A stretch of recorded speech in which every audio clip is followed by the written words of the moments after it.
Welcome to Sunday, 2 p.m. Eastern Standard Time. I'm Thomas J. Bellezza, and this is The Right Mindset. And today we are focusing on Write a Book with Me from Concept to Conception, where basically I'm writing a book in real time. I will have it on the screen as I always have. This is video number 16. We've been doing this for 16. That's amazing. I'm pretty excited about that. I don't know about you. And as always, we're always going to wait a little bit for some people to join because we got a nice little following along, asking questions, doing what they got to do. And, hey, sometimes we're relaxing, we're taking a nap, But before we get into it, let me get all the other hib out. If you're new to this channel, please subscribe, hit that bell icon. Hey, what's up, Cindy? Yeah, and flowers. Yeah, welcome to the show. Excellent. Oh, and look at this. Everyone's jumping in. I'm glad we're filling it up. I'm glad we're seeing some familiar faces, and I'm glad we're gonna have some good time today. Because as always, we're gonna be writing a book. We're gonna be working on the book, the science fiction book. For anyone who's new to this series, and maybe this is the first video you're watching, let's get it out of the way right in the beginning. We are writing a book from scratch, and Thomas is tardy. Well, I'm tardy in many ways. Hey, it's me, Nicole. What's up, Nicole? Hello, everyone. For anyone who's just catching this video for the first time, basically what I'm doing is I'm writing a book in real time. I'm showing you how I utilize my system, and I do it right in front of you, and I let you learn a little bit about the process. As you can see, we have done the brainstorming, we have done the character arcs, and we did the short form outlining. Where we are now is we're on the extended outline / zero draft of the situation. We're in the middle of Act 3. We are flying through this, honestly. And I made some rules and restrictions for myself, which can be broken.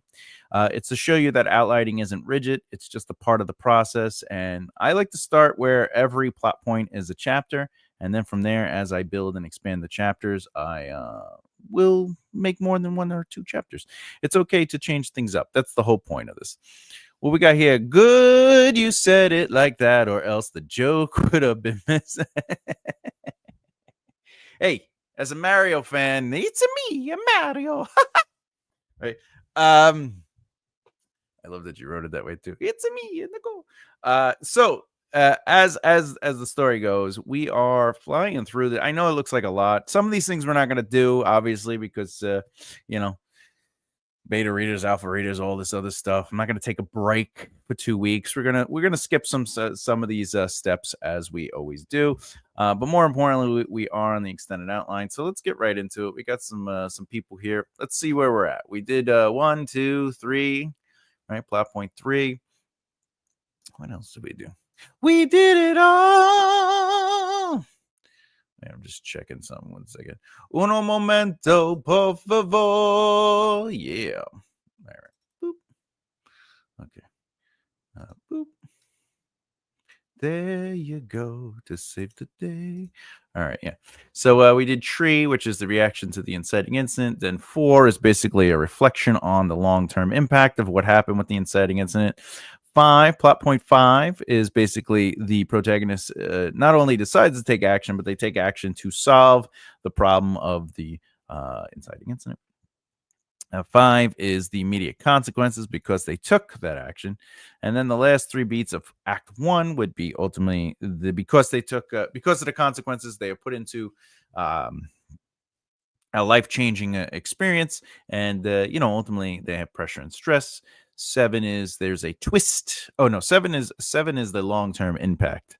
The long-term impact. And basically they're reflecting on the consequences of that long-term impact, creating the pressure and stress. That's what that is. And then 8 is the twist or pinch. And then of course 9 is because of that twist or pinch, they are sent into the new world. So Laura Olivia is she's being sent to prison. So Act 2 starts off with 10, the new world. We explore that she is in the prison. 11 is sort of like the fun and games where we get to take a break. We learn a little bit about Laura Olivia. Hey. We also slow down the narrative a little bit, and we let the reader and the audience sort of understand what's going on, where they are emotionally, etc., etc. 12, what do we get here? 12. Oh, 12 is the protagonist compares their current world or circumstances, I should say. When I say the word world, it's circumstances with their where they started circumstances. So their original world. Yeah. All right. But let's keep going. We're in Act 3. We're in Act 3. We're in. Is my OCD kicking in? No. All right. Let's see. Oh. All right. So we Act 3. I forgot to put the thing in. Let me put that thing in. Ooh, ooh. We gotta go to 18. There we go. Boop. Beep. All right. Oh, nice. What am I doing here? I'm making sure everything's okay. So we are in Act 3. We did plot point 19, 20, 21. And now we're doing the middle part, the conflict of Act 3, which is going to be plot point 22, 23, and 24, also known as the protagonist finds the power. And where we last left off, they were, let's see. I can't spell. All right. They in plot point 21, which is another plot twist or their darkest moment. They are on a deadly planet. They run away from the ship. They need to survive the planet. They are forced into a situation where they're hiding. By the way, when I'm doing the outlining, everything is broad general statements. I don't really go into great detail or specific detail because that comes out in a mixture between the zero draft version of this step and also when I'm working on the first draft and stuff like that. When I'm working on the first draft. All right. By the way, if you have any questions about what I'm doing, what I'm talking about, how am I breaking things down, or you have questions about your own writing, please feel free to ask. I am a developmental editor and a writing teacher, so it's basically free advice for you, and I'm happy to answer those questions. All right, let's get into it. All right, so they're hiding in a tight spot. They fall into a cavern area. All right. The weather is getting in, but not as bad as creatures can't reach them, but are trying. Okay. So, just for the fun of it, let's do a beginning, a middle, and end of a chapter. This is what we originally wrote for the short form outline. We went well in the hiding spot. They formulate a plan, but also we learned the following. She has aspirations to be romantic. Okay. Okay. So, all right. So, this is having hit rock bottom. The protagonist remembers their desire to succeed and finds the power within. So, what's going on in this plot point or this particular chapter, we're going to try to fit it into. The reason she kind of goes over the fact that she wanted to be a romance novelist, but she's like, that'll never happen. I'm going to die here on this planet. It's because they're in a dire situation. And then through the conversation, they are reinvigorated to be like, no, we're going to get out of here. We're going to get home. We're going to survive. So that's the important element of this particular plot point. It's sort of like, not that everybody has to have a conversation in this plot point, but they are in a situation where they are reinvigorated. They're like, you know what? No matter what, I'm going to accomplish it, whatever it is. And it doesn't always have to be action based. It could be internal based. Because a narrative does not have to be a battle here, a fight there. They don't have to literally fight a foe. It could all be about the internal struggle, spiritual struggle, whatever. It could be anything. All right. All right. Let's do this. Let's do this. Let's do this. And let's do this. All right. And then I'm going to get rid of this. Okay. Whoop. All right. So Okay. Well, in the Heinsmat, the love interest was using this last score on the jet. The love interest says that she needs to write the book. You know what? I don't think we're gonna need 3 scenes for this chapter. I think we could get away with 1. So, well, in the hiding spot, they formulate a plan uh, um, to because we don't have exact sense, but potentially lead the gang leader into a trap of being attacked by the creatures, which would create a distraction and allow them to make it to their ship. Okay. Okay, but what we got here? Hey, what's up, bro? Greetings, Thomas, and everyone working at the moment. So I'll probably be listening more than viewing typing. Hey, that's fine, man. I just appreciate the support and the love and the viewage. But more importantly, I can't wait to you jump in a little bit later. Maybe start talking and asking some questions. You're always fun to have around. All right, but also we learn the following. Okay. She has aspirations to be a romance novelist, and that's not going to happen if she dies here. This is not how this is not how she pictured her life. No. All right. By the way, if anyone is listening and you have the ability to interact and type, let me know if you're currently working on anything while listening to this video. If you're writing as we are doing this, or more importantly, if you're new here, please introduce yourself. We're a community-based channel, so we love meeting new people. If you've been here for a while, obviously, know that I'm here to listen. I'm here, it's almost like a therapy session too. I'm listening, but I am up and down, looking out at the back window for Morticia. Ooh, I haven't seen her for over 4 hours now, and she's usually just. Oh, all right. Well, we're gonna obviously flowers. We're gonna keep our hearts up, and we're gonna try to get her to come. Look, you just gotta be you. Keep your energy up, and we know the cat. Duck, you have the food and the love, the cuddles and the warmth. The cat is coming back. We gotta keep positive. Keep positive. I completely finished my outline yesterday, and I am so excited about the direction the story is taking. I'm going to start my 0 draft tonight. Ooh, that's awesome. I'm very happy for you, DK Cook. That's amazing. Finishing the outline is a big step, and now you get to work on the 0 draft. That should be exciting.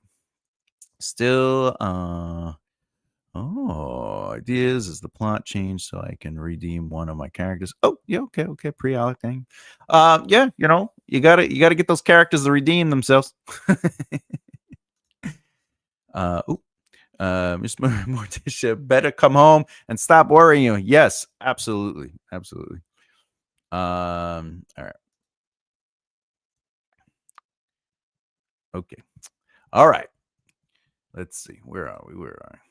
And just know that we know the cat is coming back. Miss Morticia is coming back. She's gonna come back. Oh yeah, I'm sure. I could only imagine. One time I was in Brooklyn. Not me, but I was in Brooklyn, and one of my buddies who was staying with us for a little bit, right? He left like the kitchen window open a little bit. We live on the 2nd floor, and it has no screen or whatever, or it had no screen, so it was like the screen fell out. And I was looking for my dog, and I was like, "Where's my dog?" And I was freaking out, and I was like, I wasn't outside the window on the ground, so that was good, but I couldn't find the dog. And then all of a sudden, I'm in the bathroom, washing my hands and everything, and then I hear like a noise in the tub, because the curtain's closed, and I freak out, because I'm thinking, there's a ghost. But then I pull it out, and the dog's laying there on his back, just relaxing, like a. And I was like, "What are you doing?" It was the first time he ever like sort of was found in the tub. It wasn't like a normal occurrence. So it's like, but not that that's the same thing you're dealing with, but I still, for a short time, I was like, "What's going on here?" Those pets never know when they have the good thing going. Right?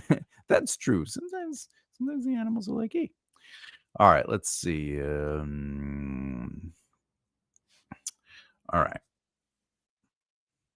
So I think what I'm gonna do is this is actually gonna be a note because that's what's gonna end up happening in this. I love how your initial reaction was ghosts. Well, I lived in a house where somebody died in the apartment that I lived in, and what? Well, I'll say this much. I was there for maybe 6 months. Not at this when I told that story, but I was there for 6 months, and all of a sudden, I didn't know if I was alone or not in the house. I just had woken up or something, because I always wake up late. It was like afternoon, and I start hearing someone in the kitchen, but they're talking to me, and I hear like the dishes being cleaned. So I just was going back and forth with the talking. I couldn't really make out the voice, because I was just sort of waking up. But because I couldn't really understand them, but they were having a conversation, I did say something back and they responded. I walked into the kitchen to be like, wait, I can't hear you. And when I got in there was no water running and there was nobody talking. And that was it. I was like, all right, I'm in that kind of house. Did you check the house? Saw a video of pets hiding like boxes, some Kleenex. Well, that's for Mrs. Morticia. I was gonna say the dog can't fit in the Kleenex boxes anymore. As a horror writer, I approve of that story. Well, I'll just tell you, it was. mm, I locked Ozzy in a cupboard, and he was missing for 5 hours. Actually, oh yeah, I hate when that happens. When I went in for something and turned away, and he must. Yeah, that's like why do cats do that? Like two once got locked in the closet over here. I opened it up to throw something in there, and she ran in, and then I closed it, and then I'm like, "Where's the cat?" And you just hear meow, meow. And I was like, "Oh, son of a!" I've been everywhere, even the washing basket. All right, so let's see. So the reason I turned this into a note is because ultimately, this is going to be what happens through the chapter, and we'll formulate it. But I want to do it through character development, so that's what these other beats are going to be used for. Hannah, hey Hannah, hi. So I'm going to be doing the evening shift at work this week and next week. I'm not thrilled to be doing it for my boss, who won't trade me with anyone else and is expecting me to do it. I get it. I get it. Sometimes work is just well, actually I wouldn't really I haven't worked in like I guess 20 years. 20. I have not had a job in 20 years. On 2020? Yeah, 2020. Okay. One second.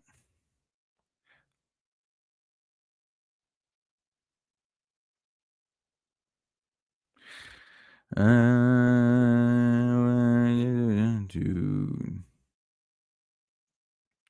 All right. Where are we? Where are we? Oh, we got more. We got more. And Cindy says, we accidentally lost Frosty, a small poodle, twice, once under a lazy boy chair and once behind a screen door and inside. That's the lazy boy chair. That is something. That is something. That's when I write on night shift. Keeps me awake. Yeah, that's what Brandon Sanderson did. I don't know if you know, they worked overnight at a whatchamacallit, a hotel, and he would just wrote his books. All right, here we go. The love interest was used. Okay. The love interest says that she needs to write that book and maybe give him an appearance in it. For the record, this is seeding the final beat of the book. I'll write that so everyone can see it. We're seeding the final shot of the book. What is this? I had filled out a paratransit transit paperwork a couple weeks ago, and now it won't be ready for another 2 to 3 weeks, which is too late for I'm supposed to be writing and starting next week. Ooh. Check the dryer. All right. Where are we? Okay. She's in it to win it, and they make a plan together. All right. So which has to do with the game. Okay. All right. I'm actually going to take this like this. And I'm going to put this here. All right. I feel like I don't have to do a lot of work on this because this is pretty much what it's supposed to be. So let's get to 23. So after they decide they can do it, the protagonist takes action. So remember, whenever they decide to take action or, whatever the case is, it means that they're going to take the action. They are taking the action within that plot point. So we are on plot point 23. This chapter is all about them getting to the gang membership. They have to fight a few creatures, and the love interest almost dies, but Laura saves him emotionally, physically, mentally. They trick the gang member into having to deal with the creatures so they can get away to the ship. All right. So let's do this. Let's take the short form. Boop. All right. And then that means we can delete this. Okay. Pretty excited. We're flying through this. This chat. Okay. So. All right. Laura, Olivia, and the love interest begin their plan. They utilize. Okay, by the way, remember, it's always about broad and generalized. And the reason is because right now I can say stuff like what I'm about to say. They utilize items on them and within the environment that is around them. That gives me so much freedom for when I get to the actual zero draft or even the first draft, because I'm not being so specific here. It allows me to put a little bit more time and effort into it. Now, the other thing is I'm allowing myself to do world building because the environment becomes part of the narrative. So it's not, world building for world building's sake. We're going to learn a little bit about the, maybe the plant life, the rocks, the animals themselves, the creatures. But it also shows the characters thinking, finding ways to get out of situations without having to use what they have on them completely, though I am going to have them utilize some of the items on them and within the environment themselves. But whenever you have an opportunity to use the world around them to influence the scene, I recommend thinking about that. Like, for example, if it's more real world based and they're on the docks, what does the water sound like? Hitting up against the wood underneath the dock. Is there loose wood on the dock? For example, I have a scene in the epic fantasy. We won't talk about the characters, but there's a moment where characters are fighting on a dock, and one of the characters basically falls and hits her head on the post that sticks up a little bit like a foot, and they basically break their neck on that post, right? So, but there's also wood that's up a little bit, so it's making it hard to fight on it because they're tripping, they're stumbling. The dock moves a little bit, so it becomes environmental, and that becomes a part of the conflict or tension building. So when you're writing, think of your environment, and even if it's realistic, even if they're in a car, what about that car? Are they in a car chase? What about that car can influence the car chase? But more importantly, what about the streets? What about the other cars on the road? What about the buildings? What about the layout of the city? So all these things are important because not only do they build your world up, but they also build the intuition of the characters and how they interact with that world, and it becomes a little bit more layered. It's not just sort of things happening or a white room syndrome, etc., etc.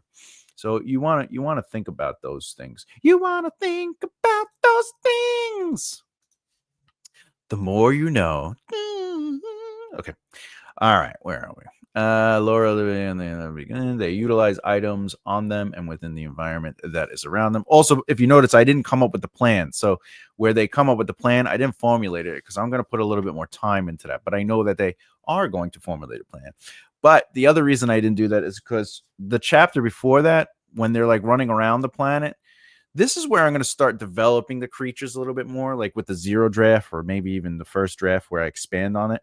But when I start working on the zero draft and I start designing and developing the environment and the creatures, that'll lend itself to developing the plan. And then from there, I could obviously expand it in plot point 23. All right. They have to fight a few creatures and the love interest. Oh, here we go. Almost around them. Moving on the plan.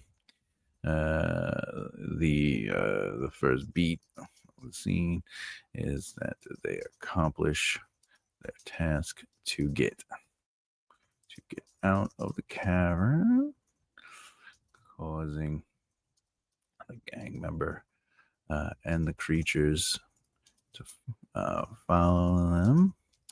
Okay, the gang member is staying back slightly as to not get in the way of the creatures first. Okay. All right. Now this will be the second beat. So the second beat of the scene will be fighting a few creatures. Yeah, and the love interest almost dies, but Laura saves him. By saving him, Laura and the love interest are placed in a situation where the environment will end up helping them escape,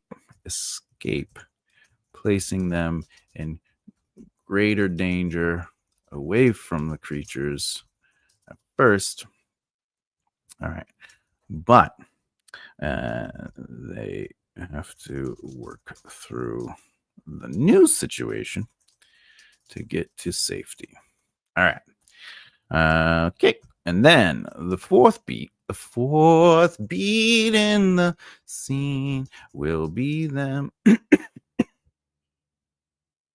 Sorry, I'm having a lung day. The fourth beat in the scene will be them close to the ships. However, the gang member arrives, and they have to deal with him. They activate the next part of their plan, which leads the gang member to that's a gang member to deal with the creatures. Okay. Before I go any further, let me just take it a little and just start setting up the ship. The love interest returns to her ship, and okay. So they're trying to get to the gang membership. The love interest starts setting up the ship for takeoff, but in reality, she's setting up it for self-destruct. That's right. Okay. I just wanted to make sure in my head where they go into her ship. I knew they were going to a ship, but in my head I was like, I think they're going to the gang membership. All right, gang membership, which so here's it. Okay. Okay, with the creatures so they can get away to the ship. All right, so if we end that chapter on them, because this will be a lot of action, but if we end that chapter on basically the gang member being involved and then them sort of, I could even write that just as a mental note. Okay.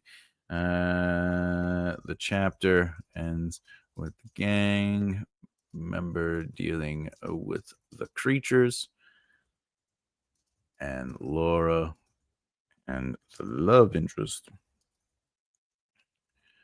running toward the gang member's ship.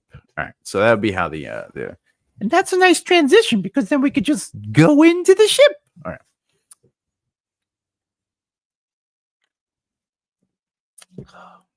So we've already been doing this for 30 minutes. Damn. All right, where are we? I'm going to bring this down a little bit just so I have a little bit more working space.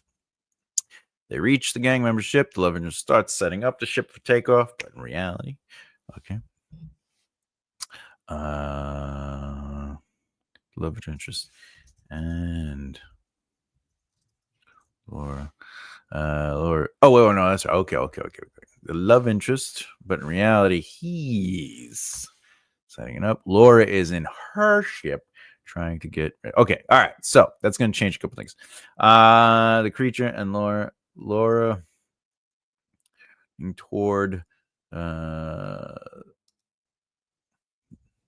running away, splitting up, where Laura is heading toward her ship and the love interest to the gang membership. Okay, all right, that's clarified. All right. We're going to take off. It is dealing with mechanical issues, which we've set up through the entire first act and also some of Act 2. The love interest return, but we in Act 2 we seed and showcase that she is a mechanic because she has a job as a mechanic. I'm just saying, everything has to lead to payoff. You can't just have them doing things, because then it's really, really weird. All right. Sorry. I get silly sometimes. Did I miss a ghost story? I was distance from my phone and overheard something like that. Have to rewind and listen to it. You may or may not have, but I'll let you be the judge of that, my friend. I'll let you be the judge. Ooh. I'll tell you right now, there was no Ghostbusters, and I didn't have a piano to go because I know they hate that. All right, so okay, let's do it. The love interest returns to the ship. Let's get these beats in. We will indeed.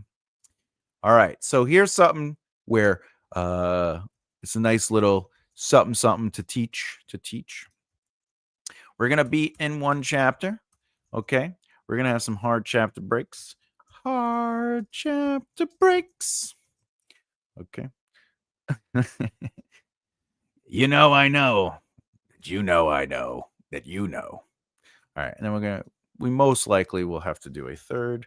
Okay. We might even have to do a fourth, but I would recommend, unless it's a big battle, to try to limit your hard chapter breaks within a chapter, just for the record. All right.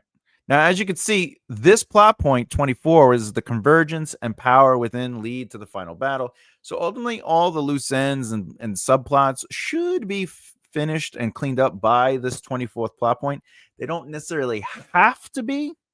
You know, you can, if you have a series you're working on, it could be still threads that are going to be, you know, either seeding or even being developed in this moment that will lead into the next book. If you have small little things that are going to be concluded in, say, in the final plot point 27, that's also fine. But you'd probably want to get rid of a majority of it so you can focus on the final battle that's coming. And the final battle could be anything from physical to emotional to mental to spiritual. Anyone seen Ghostbusters Afterlife? Loved the ending. Great dedication to Raimi. Afterlife? Is that the one? Oh, that's not the Frozen one. That one was that one was weird. The one where Raimi, yeah, where not the spoilers. What they did with him, I think, was really, really nice. I mean, it was a very generic and basic story, but I cried when they do that moment at the end of the movie with all the Ghostbusters. That was really, really touching. Like, what made that movie so good was it was just basically nostalgia mixed with a love of people who they've grown up with and worked with, and then just sort of like caring about those moments. I think that was really important. And then they made the next one, and I was like, what is this? All right, here we go. Okay. We're gonna start with Laura Olivia. Oh, so this was my lesson. So you want to do hard chapter breaks, you can do that and create a POV switch, especially when you have action going back and you want to when you want to keep it going, keep it moving. So here we go. Laura Olivia reached her ship. She's supposed to be her ship. Okay. I'm also going to do something. I'm going to put this down here. Obviously, I'm not going to, when I'm writing the story, I'm not going to write looking out or she looked out, but looking out the window, Laura Olivia saw, because we don't, you know, there's a filter word, but this is an outline. You just want to get it clear on the page. You want to just what is happening, right? So Laura Olivia looked out the window of her ship. At the window of her ship, Laura saw the love interest reaching the gang members' ship. And what that does is when we do the hard chapter break and we jump into the love interest, that is the transition. That's the indicator or the qualifier. And that's important when you're doing that within a book, and it keeps the narrative moving. There's no learning curve or a chance for the reader to be confused, because sometimes you want to, well, I would say every time you want to sort of make sure that works like that. I'm laughing right now because I was trying to write with a pen that has 3 jingle bells on top and they're jiggling. That's funny.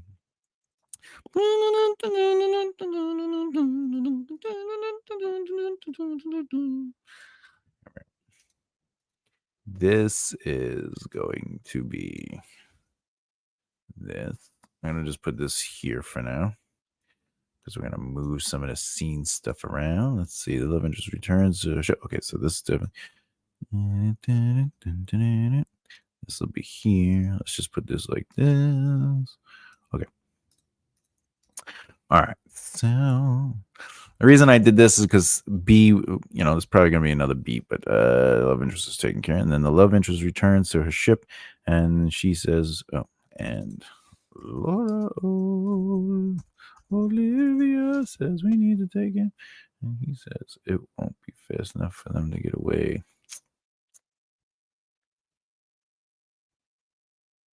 Oh.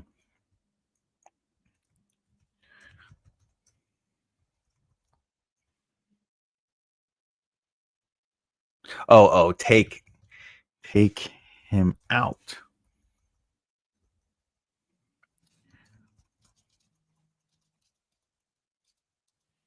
And the love interest says it won't be fast enough for them, for him to get away. Or I'll just put the gang leader. Now remember, when you're doing your outline, it's okay to use the names all the time, because the goal is like for you to always have clarity. Like I sort of had a small discrepancy between a few things because I wasn't sure what I was talking about. So I clarify it for myself. Because remember, as you're working on this, it might take a couple of days, weeks, months, or years before you really get to certain parts. So when you're dealing with outline, clarity is the most important thing for you as a writer. You always want to know who you're talking about. Now, obviously, the love interest doesn't have a name right now, if they did, but love interest does help me remember who they are. So, all right.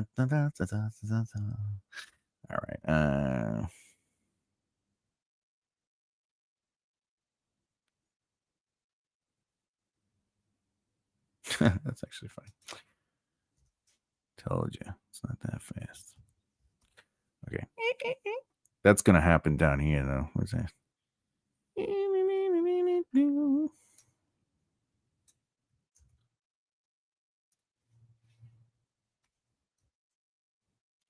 Okay.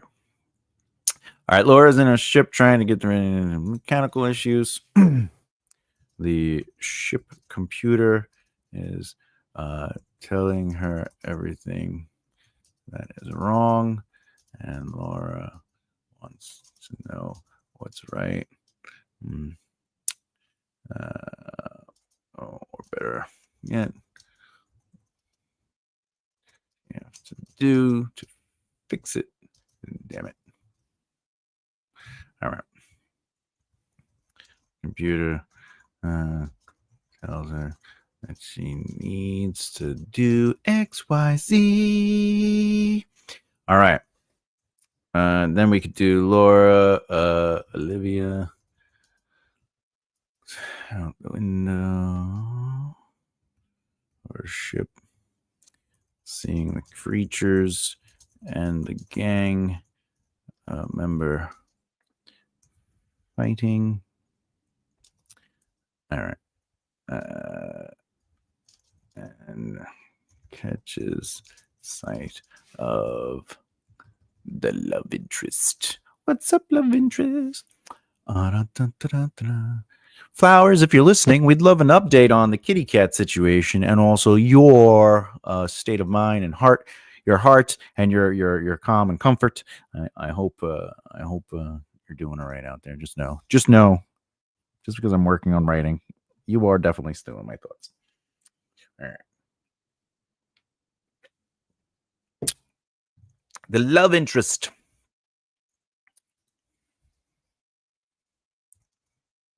to the gang leader's ship. Clicking a bunch of buttons. Trying to turn on the ship and doing a few other things. I've been out shouting for her and have checked under bushes in the garden. I know I'm not really like a outside cat person. I've always had house cats, but I know that there are certain sounds or things that draw the cat to me. I'm sure you already know that. I'm not trying to say what's but you know, obviously when you care or worry about somebody like I do for you, you know, the brain, just the empathy brain is like, what can I do to help? And I feel helpless being all the way here, but that's maybe like a, you know, something. The dreamy's back. See, there you go. All right. On the ship. Okay. The creatures are running toward the gang member who is running toward the ship while shooting at the creatures. Okay. The love interest radios to Laura that he's on his way. Okay. That is the transition here. So Laura, what we could do here is you start off. Laura runs and sits into her seat, starting the ship, which doesn't start right away, but then cranks on as the love interest returns to the ship. Okay. I'm sure you know this. But sometimes putting their little their litter pan outside can encourage them to come home. I'm a kitty mom and have been in your shoes. It's so scary. Yeah, it's really scary. It's really, my brother lives like in the middle of nowhere, like literally the middle of nowhere.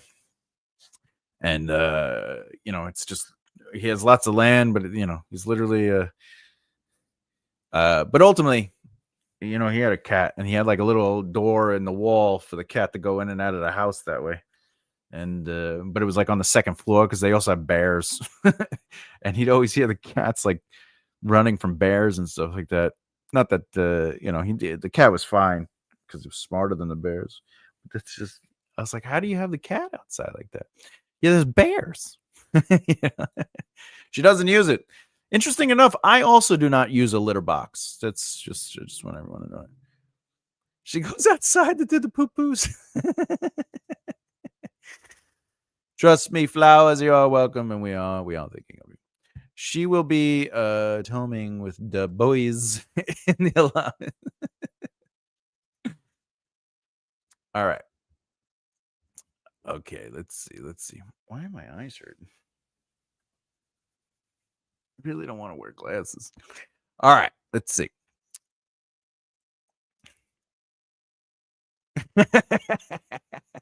But are you house trained? I mean, that's questionable. I will say this: I have OCD, so I'm neat. You know, but sometimes dust can build up, and once in a while, my brain just starts going crazy. And I'm like, time to clean everything. You know. All right. Even though it's like you can walk in and it looks, you know, everything's in its place, so neat, you know, but like, you know, your brain just becomes inactive sometimes. Oh, what are we doing? All right. Okay. Okay. Laura Olivia says that the ship is way faster. That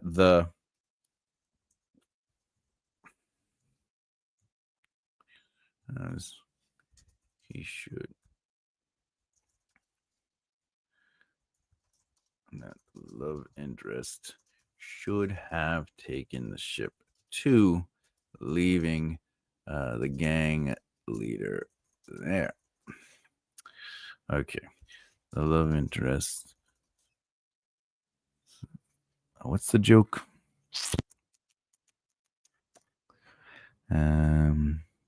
Oh.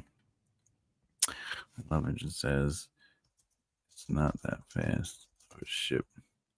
Besides, he was heading my way along with those damn creatures. Now, keep in mind, the creatures are going to be. I'm going to have like a big creature, and then I'm going to have like a couple little creatures, and medium creatures. So I'm going to have different sized creatures, and they're going to have like different things going on with them. And I think that'll be interesting and fun. Interesting and fun. Okay. It's my Carmen. All right. So, wow, we did. Look at that. We did 3 beats. We did 2 beats of the 3. So let's do the 4th one, which is the protagonist has one last battle. All right. So again, plot point 24 is setting up the convergence and the power within lead them to the final battle. So this is the step before their last big battle. And there's 2 major beats in the battle. There's the start of the fight, ultimately, like the whatever that is. It could be the start of the internal battle, or they're fighting their faith, whatever it is. They could be fighting an actual person. It could be the last, whatever. And then the protagonist succeeds or fails is going to be plot point 26. So if we're looking at The Patriot, which is with Mel Gibson, 25 would be or actually I should say 24 is the final battle starting. 25 is like they are in the battle and losing the battle by the end of that plot point. And then plot point 26 is Mel Gibson grabs the flag, runs over, and like reinvigorates everyone to run over, right? And or I should say that's 20. That's the end of 25 is, reinvigorates everyone to come back. And then 26 is when he fights the soldier. And that ended up, spoiler, killing his son earlier. I'm on plot point 13 still. It has wiggled a 3rd chapter out of me. Do you think 3 is too many? No, I do not think 3 is too many. So after deciding, oh wait, you're on 13. So that's, build up to the midpoint conflict now. So what is far too many chapters for a plot point? When it begins to meander, right? However, I would say, and I think I've said this before on this series, if it is a single POV book and you're not necessarily jumping around to multiple POVs, 6 chapters for a plot point is really pulling it. Unless, of course, those are really short chapters. But if they're like 6 3,000 word chapters in a row, it may be an indicator that you're meandering a little bit, or maybe those chapters aren't necessarily plot point, the plot point. It might be a different plot point or whatever the case. So 50 chapters is too much. That's at least 1 too many, I would say. 1 too many. But also, your pacing, like, how many chapters do you need to pull through a plot point, to at least set it up and explain it for context, conflict it and have it challenged, and then resolve whatever it is needed in that. So those are things that you have to think about. I've been waiting for them to kiss, and Jax finally got his arse in gear to do it. Well, in that case, sounds good. Kiss it, kiss it, kiss it. Here's a question for you. Is the kiss the midpoint conflict that changes everything about what the characters knew, their lie they believed, and reveals a new truth to that lie? If that's the case, the kiss chapter would be plot point 14. But again, it would have to do the things I just said. All right, so let's get to this. Plot point 25. Okay.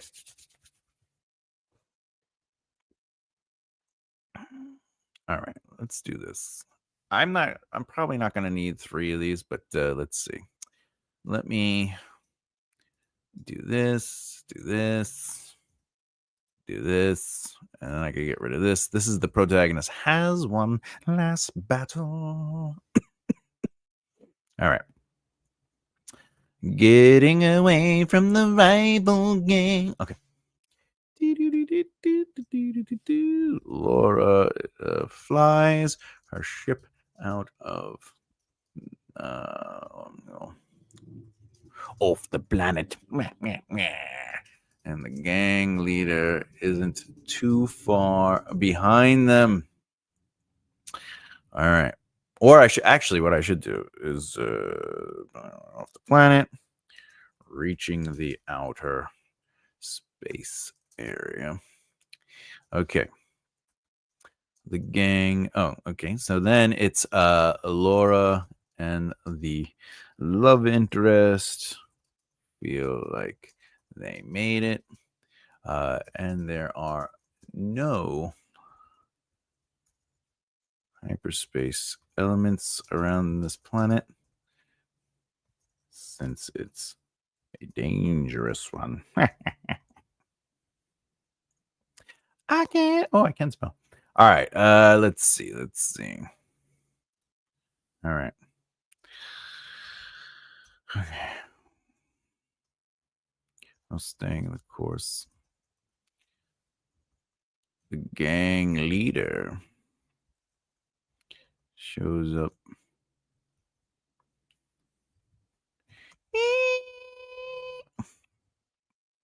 Shooting at them.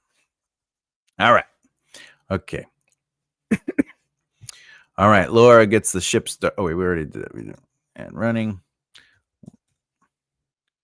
We did that, right? Because Laura and the gang fans. Oh, yeah, because it wouldn't start. Then it finally started. Okay. We took away those 2 beats, which is good because it means that we ultimately are keeping the pace going. Well, staying the course, the gang leader shoots. This actually would be its own. Okay. Shots, and the love interest is telling her to keep going. Give it a moment. Just work to avoid destroying the ship. Laura says that's all she's doing. Hasn't paid the ship.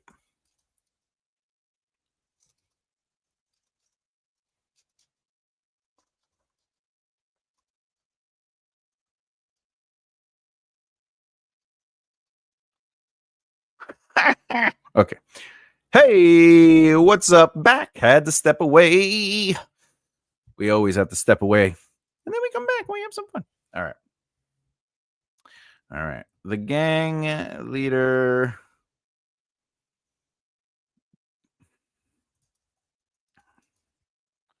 Closer. It appears like they are going to finally shoot Laura's ship. But then the gang leader's ship blows up. Okay. The love interest says, told you it's not that fast. Okay. All right. We telling jokes out here. All right. See, I didn't need these extra beats.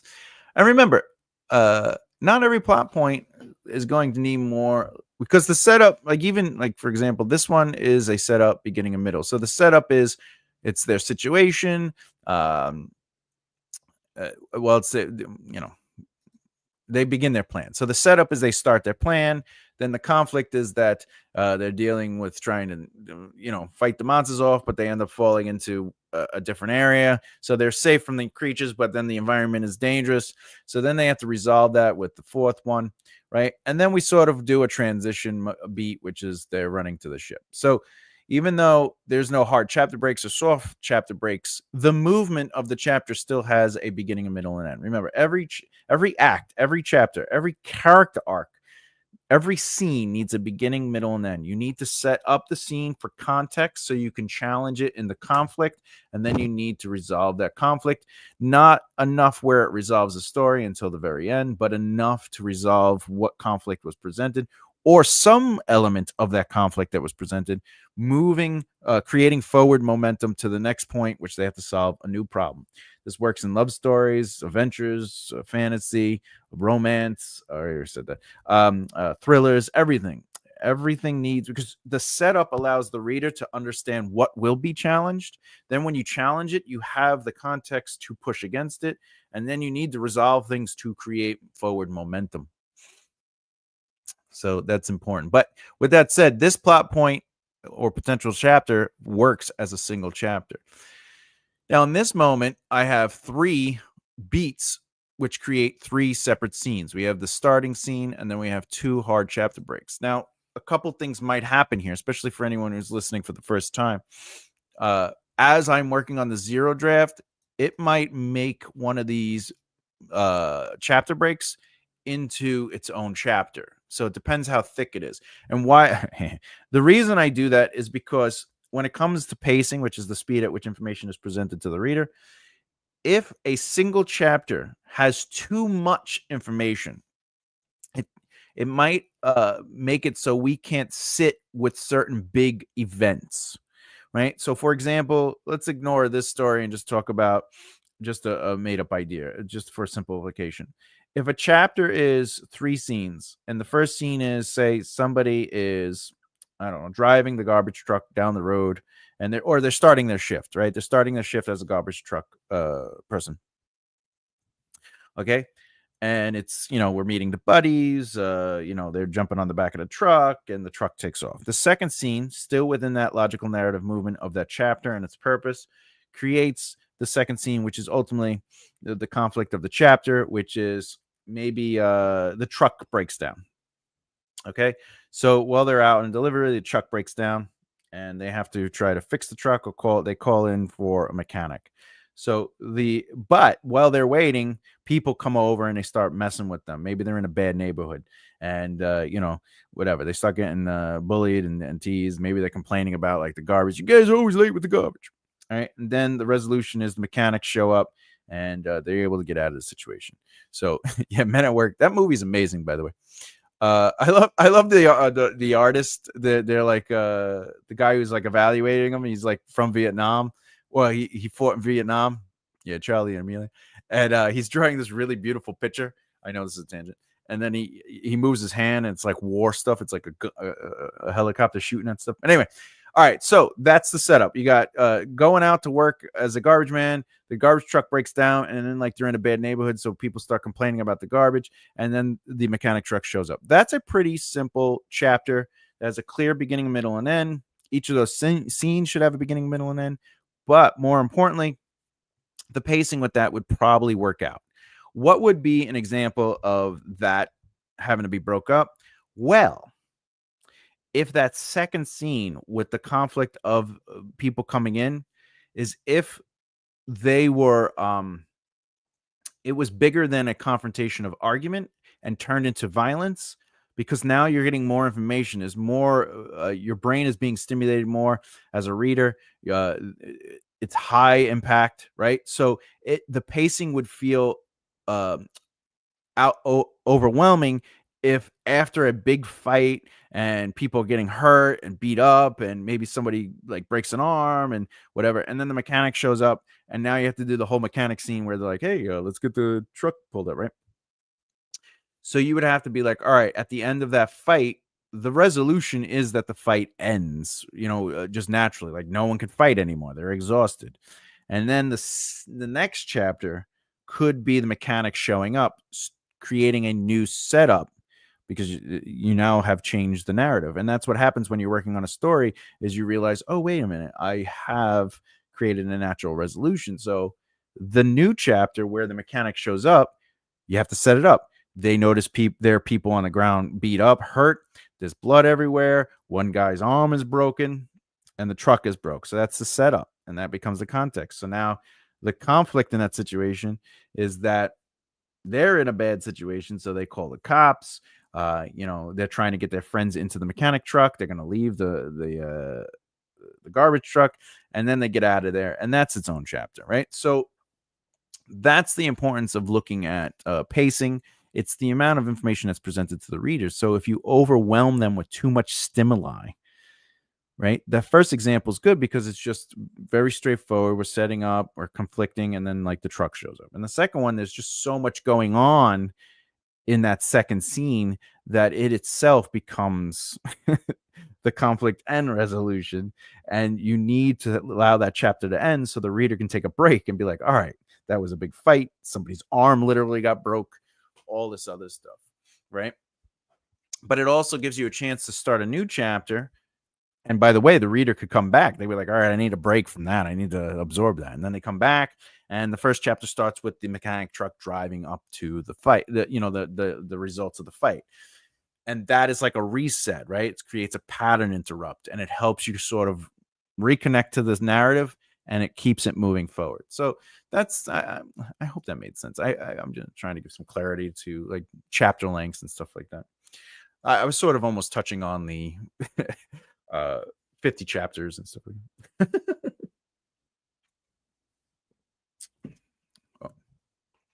What we got here? I got a message. Let's see what are we doing? We're an hour in. Damn.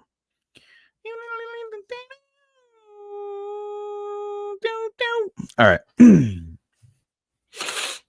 Where are we? Oh. Laura gets back to her planet. She lands. Love and just have a nice moment. This is where the kiss happens. Okay. I'm actually going to take this and I'm going to put this here. But why, Thomas? That's a great question. Because we're going to have an extended 27 outline. I don't think this right here, Laura gets back to her planet. Actually,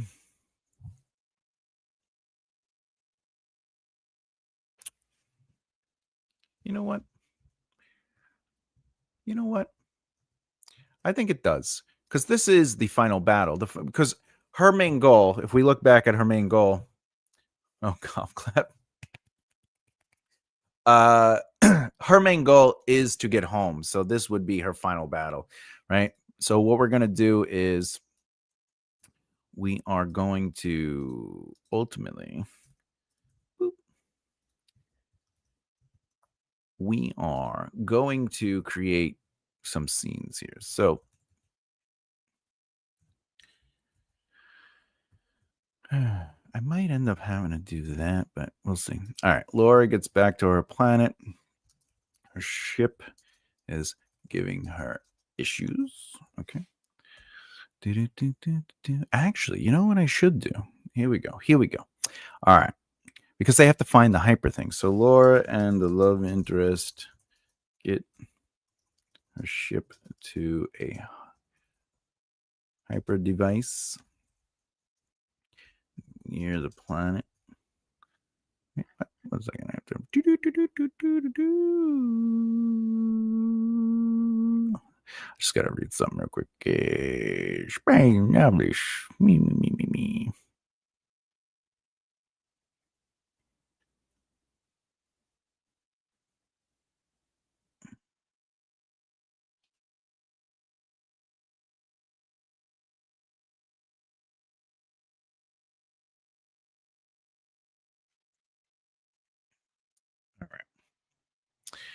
All right.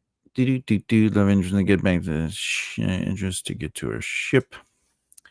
They can't reach a hyper device.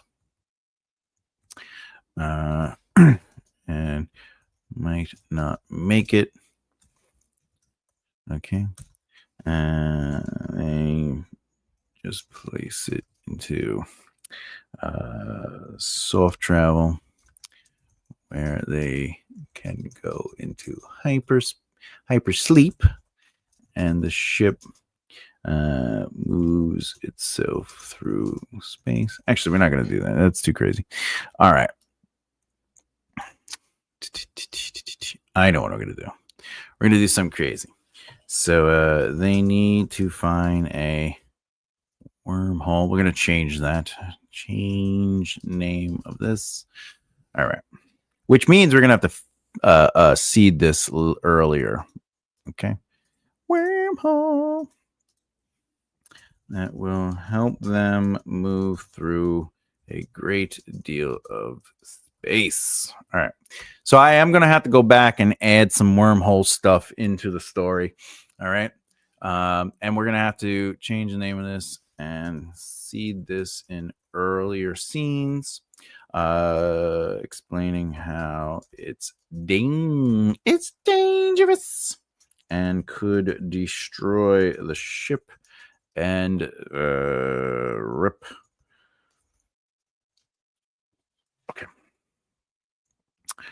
If they go through it, right? So then we don't really have to explain it here. It certainly does do that. It certainly does do that. I'm sorry, Ro. I don't know the reference. I apologize because the audio and the video, the audio and the comments are slightly off from each other. That's just how it is. All right. Okay. So this will be seated later. I'm gonna do that. I'm gonna do that at the very end. And what it'll allow is okay. Now we can have Laura say that the ship won't be able to handle such craziness. Oh yeah, the wormhole has a shortcut. I mean, scientifically speaking, it is plausible, but you know, it's also science fiction, so we never know. It won't be able to handle such craziness. It's too dangerous. All right. The love interest. So this is the big blast battle. So that works. The love interest explains that they don't have enough fuel to get to another planet. The long way to figure out shortcut, mother humper. All right. Take time with a bone hand. All right.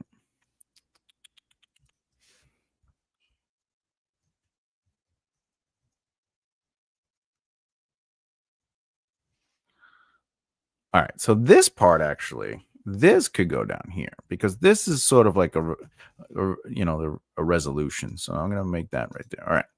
With that said, we can go here. All right. They place a search or a wormhole, which we will change the name of that, and find one is nearby. However, it will cost them the remaining fuel they have. All right. Hard chapter break. It's a hard chapter break. Do. Boo. I sort of want to finish this plot point, before I call it a day. So, all right. Laura and the love interest get to the wormhole, and her fuel gauge and beep is going off. All right. She's nervous. And actually, Laura nervous. And the love interest says that they either die trying to get home or starve to death in the cold, dark of space while floating around on a dead ship. When you put it that way. All right. Okay. Wouldn't the resolution be her proving her innocence in all of this while she tries to protect her love interest from going to jail? This could be where that mysterious figure who commissioned... I don't know who the mysterious figure is. So the resolution wouldn't necessarily be where she proves her innocence. The commissioned her comes into play, and he offers her a permanent job transporting with a new ship. That would be an extremely happy ending. that's a great idea. Something that if you want to take this story and sort of make it your own, I would recommend definitely trusting your own instincts with that, because that would be the story you're trying to tell. That is a good idea for a very sort of like button up, clean up everything, and it's all. And there's nothing wrong with that, by the way. That would be um, a fun, super happy ending. But as far as the next book, yeah, I think we can do that next book. The resolution element, the reason why her innocence isn't necessarily the resolution is because what is her problem in Act 1? Well, she gets taken away. She gets hijacked. She's taken from her planet. And it's just she's getting further and further into I can't get home, and my ship is being damaged. So the resolution has to be to that main problem of the inciting incident, which is not necessarily her innocence, it's her getting back home and getting back to a normal life. So the resolution should and most likely would have to be her getting home to the planet and ultimately getting back to her life. And more importantly, starting her romantic novelist career, which is very important too. So the innocence thing is sort of like her almost solving the problem of the midpoint conflict, but in reality, she wants to get out of the prison, because that's the truth of the lie. She's like, I thought I was going to be able to get home, and now I can't because my ship is ultimately taken and I'm put into a different situation. I'm in deeper than I thought. And then she has to use her resources and the love interest to ultimately fool the gang members, who all get caught except for the gang leader, which then creates the final conflict, which is the gang leader's like, well, I got to get the thing that the love interest has, because I need to sell that. And also, you betrayed us. So that's there too. But even beating the gang leader and getting out of jail, that isn't necessarily the full resolution. That's just one problem they're out of. And that's the thing about writing narratives is you can create problem after problem after problem. And remember, a true resolution just solves a problem, but it doesn't have to solve the narrative until the very, very end, which concludes whatever was set up in the inciting incident. I appreciate that you used aliens as the main characters instead of humans. I'm so tired of Star Wars not doing that. I wish that they'd put in a Thorian as the main character. I agree. If I was going to do sci-fi, I might as well go in, I don't even have humans in my fantasy world. I'll be honest with you. I have these creatures. I have the species. I call them species. They call Himarians, and that's probably the closest thing we could come to quote unquote humans, but they are not humans. Mostly because there's two suns, and their bodies are designed to handle the sun, the double heat. But there's also the Valus, there's the Akid, so the Regans. There's just different kind of species, but I don't have humans, and it's because I don't want to deal with anything. Leave me alone, you can't write that. Well, I can, because they have things coming off their face called whiskers, and they're not human. So none of us know anything about these things. No one has ever lived their life, All right. Okay, when you put it that way, Laura says pushes the ship to go forward. All right. Move into position. The ship gas gauge stops beeping, and the ship is moving toward the wormhole slowly. Might not make it. Okay.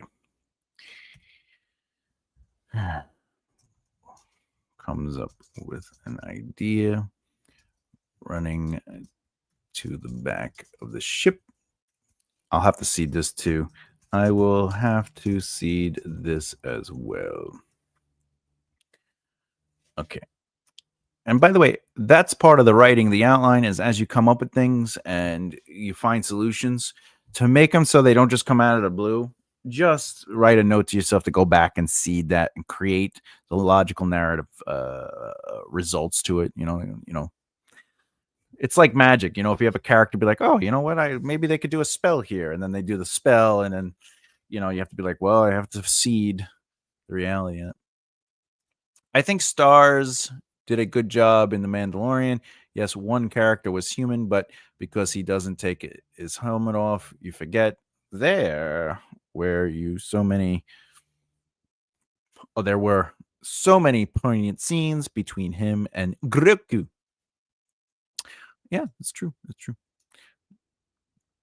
He does take the helmet off, though. That becomes like part of the narrative thingy for I think season 2 and 3.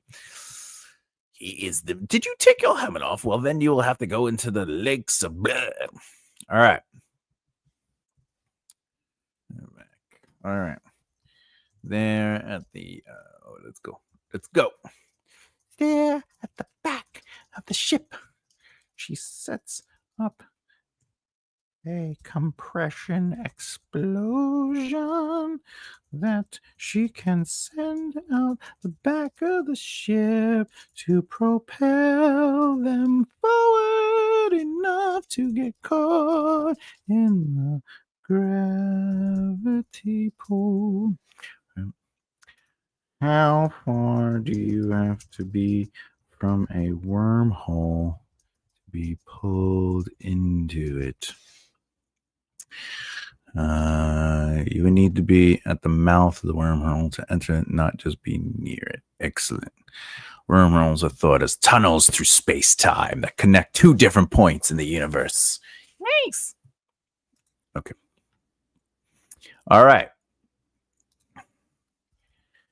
The explosion pushes them through the wormhole in the chapter. All right, there's a cliffhanger for you. Okay. We don't know if they survived or not. Right. Okay, that was an hour and 20 minutes almost. Yeah, all right. So there we go. Oh, the Google history of writers. Hey, listen. If I have to, I'll look up a second version of the answer. But right now, I just needed to know distance-wise. But more importantly, it's all fake anyway. It's all sci-fi. All right, everyone. So we're at the point where I give the floor to the audience. If you have any questions about your own writing, or you have questions about what we did today or the things I talked about, please feel free to ask the questions. I'm happy to answer them. I am a developmental editor and a writing teacher, so it's like getting free advice, free consult for your books and stories. While that's going on, I'll do all the dig stuff. So please, if you haven't already, subscribe and hit the bell icon so you don't miss out. If you want to follow the adventures of the traveling adventures of a resilient entertainer, makearightleftheere.com is my website. That's where you can find everything and anything. More importantly, we will be going over the final plot point next weekend on Sunday. That's because every Saturday and Sunday I do a live video at 2 p.m. Eastern Standard Time. Every Saturday is videos either educationally, whatever it is. It's educational, it's advice, it's whatever. But every Sunday is what we did today, which is write a book with me, from concept to conception. So there you go. Let's see what next week. What do we got next week? Let's see.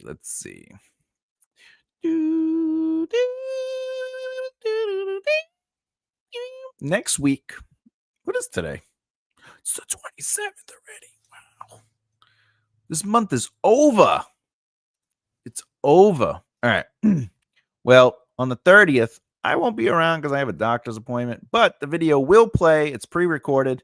It will be doing it. We're going to, the business of writing. The video will be about subscription-based serialization or serialized subscription content. So it'll talk about ultimately how you can basically create a mailing list and ultimately start selling your books one chapter at a time. So you could do like basically $1 a chapter, or you could do $5 a month or $4 a month, whereas a subscription base, and every week they get a chapter. You can make it where they pay $7 a month or something like that, and you create like a free chapter, and every 2 weeks they also get like maybe a behind the scene or artwork or whatever the case may be, and it creates a very specific way of doing the business. So that'll be interesting.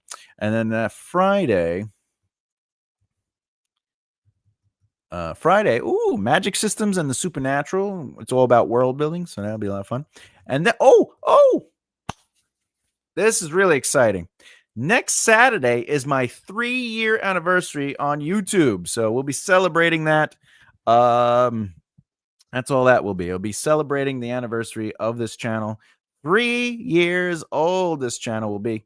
We'll talk about the journey. You could ask me questions about it. If you have questions about starting a YouTube channel yourself, or whatever the case may be, we'll be talking about that. So yeah, 3-year anniversary. Next Saturday will officially, on the day, be 3-year anniversary. I'm actually really excited about that. I didn't realize what today was. Wait, guess where I am working? Oof. I'll call your boss and we'll talk to them. Party time, party time. Yeah. Another party live stream. Hell yes. I won't have any cake, but we'll definitely be partying. It's gonna be fun. I can't believe it. 3 years. 3 years I have been doing this. I'm really hopeful that I will make it to the whatchamacallit, the 4,000 watch hours. I'm so close. So close. Party time. It's Gotham. Wayne's World. Party time. What do we got? Where are we at? We are at 3,934 watch hours. Oof, we're so close. So close. We'll get there. We'll get there. I have faith. Congrats. Thank you so much, Hannah. I found your channel 3 years in. Hey, look at that. So you didn't have to deal with the first couple of videos. I'll be honest. My first video ever that I posted is my highest viewed and strongest video to this day. And it was literally the 27 outline video that talks about, what is the 27 chapter outline, which I ultimately have adjusted over the 3 years and turned it into the 27 plot point outline, which does approach it differently than the 27 chapter outline. So there are updated versions of that video, etc., etc. Oh, please. They're all so helpful. I appreciate that. I appreciate that. I will say this. I do want to go back and look at my, and redo a lot of the videos. I think over the last 3 years and getting back into teaching and everything has really like streamlined like the way I look at it. So I feel like I could streamline that, That was the video that brought me to your really interesting. Where you're like, this guy has a beard. Click. No, I'm glad. I'm glad you found your way here to that video. Oh, by the way, my real name is. Oh, that's a good name. Hannah Hart is the Kingdom Hearts name. Oh, Cassidy Bursk. I hope I said that right. Great name. I turned this into a template in Plotter. Meet. Oh, you found your way here too with the 20s. Wow. Oh, that's really good. Exactly. Look at that. Yes, I saw the Excel one. Which one was that? Oh, yeah, I think that is the first one. I think that's the first one, right? Right? Yeah, it's the one. Or is the Excel one the Shawshank Redemption, or was it the because I have a couple Excel ones, or was it the where I wrote like an alien story, like a story for an alien invasion, which starts out with like an accountant. There's a really funny comment on that video. I'm gonna paraphrase, but it was like the Shawshank. Yeah, so that's the original. That is the big video. The Office one for me. Oh, the where he's like an accountant. Yeah, the comment on that video with it's a live video of me outlining in real time, and I think I do like a full outline in 1 hour while I'm talking and stuff. And the comments like this guy writes a masterpiece in an hour and says it's easy, anyone can do it. And I was like, that's funny. That was funny. Anyway, all right. Listen, I know we're here every week, and I know I always ask the same thing. Do you have any questions? But really, if you have any questions, if you're working on something, you need help with something, I love asking the questions. This is the part of the fun of the whole channel. I like helping. Gotta take a sip of the drink. I feel alive. I have mostly found my niche for outlining. I have mostly found my niche for outlining. Hey, if you want, you could explain that in depth. Yeah, I've watched a lot of outlining videos, and sometimes I just feel like, even when way back in the day, I would say like 10 years ago, like I just didn't feel like I was like learning anything. And then I found the 27 chapter outline, and I was like, oh, this really makes a lot of sense. But I was taught with 3, 4, and 6 act structures, because depending if it was television or film, and then of course Save the Cat and all these other things. And then a lot of my education came from studying story. So not just books, but like the sense of story, like what makes a story, and et cetera, et cetera. But all that led to outlining, and especially when I got hired, I tell the story all the time. They were like, I need an outline. I was like, well, I don't know, I'm a pantser. But my mind was blown. It's definitely in my family we call it cherry Pepsi. Chepsy.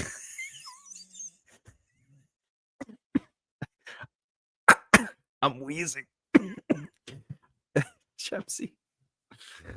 I need my Chepsy. I need my Chepsy. Can't go wrong with Chepsy. You know what I'm saying? All right. Anything else? Anything good? What's going on out there? Anything? What we got? Want to look at some Manowar? Let's look at some Manowar. All right. Let's Manowar. If you're not into heavy metal, you're no friend of mine. Heavy metal. Oh, the cat's up. Hey, two. What? By the way, if you notice, I fixed the camera. Still using the 27 plot point outline. Just the amount of information I do in the extended draft 0 is sometimes scenes as well. Well, that's what the extended draft version is. Basically, what is this scene going to be? And then the 0 draft is where you're going into the beat by beat of the scene. You might not be going into prose, but that's where you're writing out the scene for scene. That's really where you get into that detail. So that's great that you're doing it. And the other couple, the Easy Love Story, and they all want to E in the books with the HEAs, Happily Ever Afters. In last chapters of 4th book, rotten characters wish they would quit taking. Yeah, no, I got you there. Easy Love Story, and they all want to be something or other in the books with the happily ever. Well, if it is a romance novel, you need the happily ever after. Or otherwise it's not a romance novel. I gotta sneeze. Excuse me. But yeah, I agree with you. Like, if it's a romance novel and they don't end up together until like book 4, that's weird. So I don't forget ideas. Yeah, that's the whole thing. Your outline is for ideas, and some of them can stay and some of them can go as you're working on the book.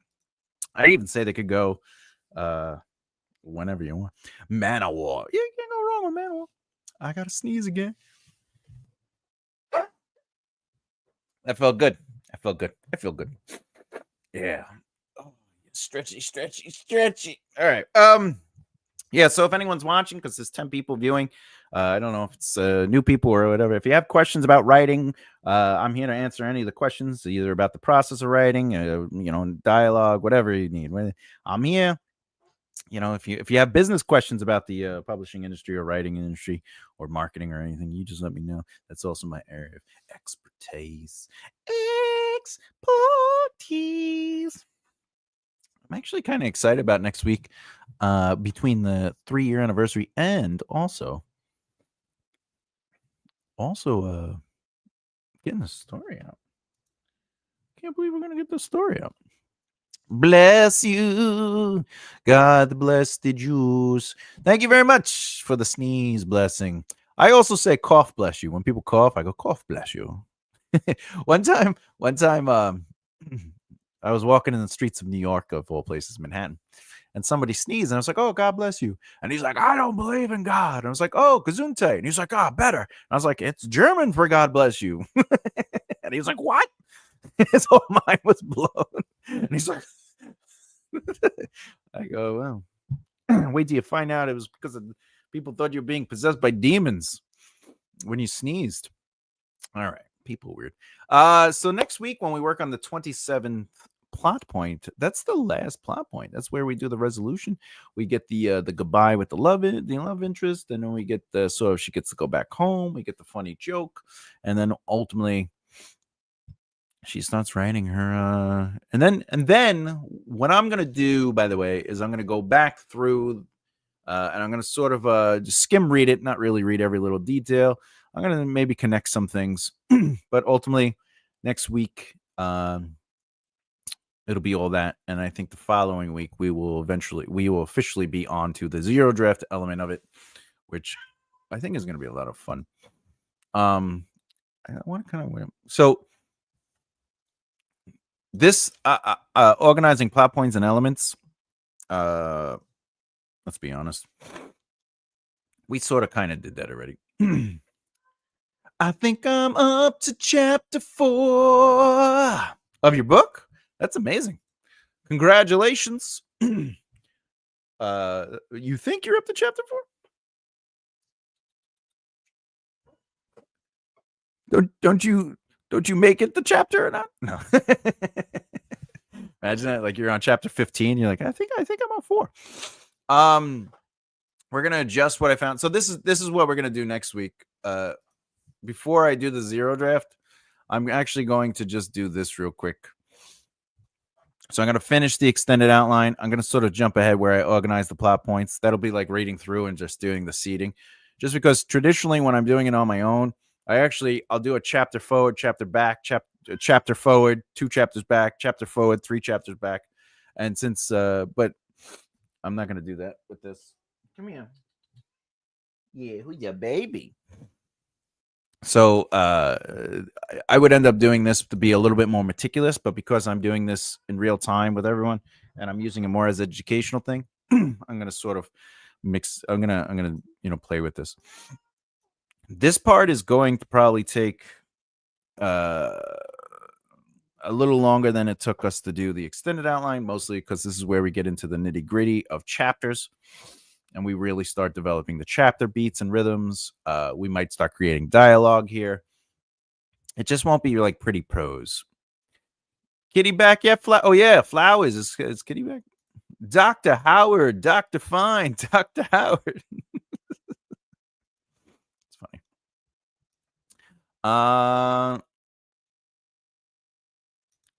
Kitty back.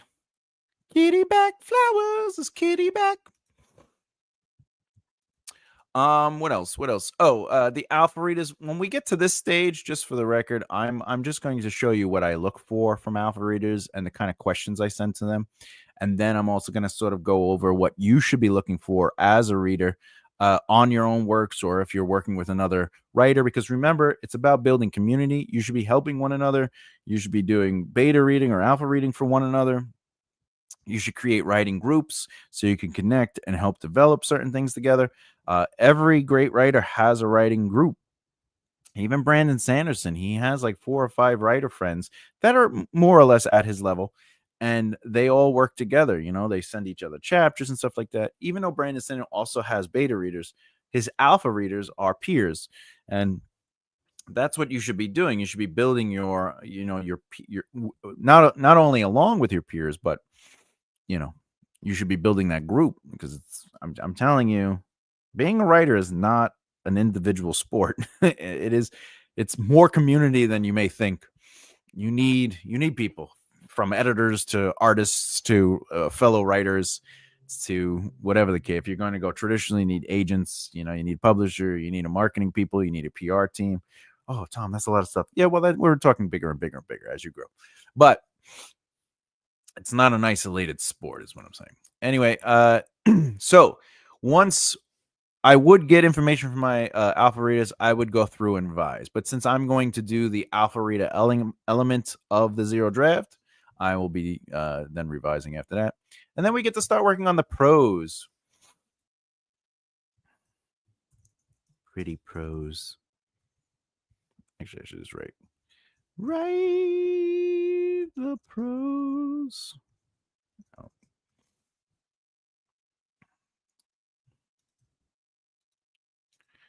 All right. And then this is right more immersion and cleanup. Okay. What does that mean? What does that mean? Oh, we're gonna.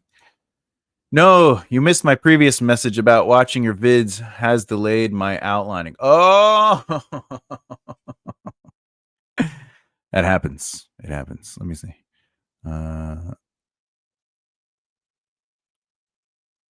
Oh, I see. Nice. We're back. So as you can see here, the first draft is where I officially get into the pretty prose. That's where I'm talking about, like, I start using, more elegant stuff. I start using more logical narrative movement, etc., etc. I am not going to be taking a break, because we're just going to keep it moving. But normally I would, from, a week to a month, sometimes even 3 months, I'll work on other things. Taking a break doesn't mean don't stop. Taking a break doesn't mean stop writing. It just means stop working on that book. That's why at any given time, I have like 4 or 5 books I'm working on. So I'm either outlining stuff, I'm either writing prose, or I'm either editing. But sometimes I'll write a couple of chapters, or I'll write out a full plot point element, and then I'll take a break from that and start working a little bit on something else. This just keeps me constantly moving. But also keeps my brain sort of like active, but it allows me to also go back to something and look at it without the bias, which leads me to my personal notes, which means I go through it, I read my work, I take notes, and then when I do this, the second draft, why I say I write more immersion and clean up is I'm cleaning up the things I want to fix through my personal notes. But the second draft is where I start getting into the smells of things, the touch, the tactile elements, where the spatial aspects, the sounds, I add a little bit more life to in the environments that might not necessarily be there right away. Getting house ready for sale, which it just went up, and watching your kids has delayed me. You leaving? All right, Cindy. I'll see you later. Bye-bye. Okay, I'm leaving soon. Oh, Ro is by. Oh, hey, man. I'll see you later. Thanks so much, as always, for sitting around and hanging out and being a part of the fun. Be good, Ro. Be good. And so now this makes more sense, Cindy. Hey, I get it. You're selling a house. Look, sometimes you get a lot of work. You got stuff that pulls you away. And by the way, I always tell people, don't rate yourself or judge yourself based on the writing speed or process of others. Always challenge who you were yesterday, right? That's it. You're the person you're supposed to be challenging yourself. I have too many advantages that allow me too many options to do what it is I do, and not everyone has that kind of comfort.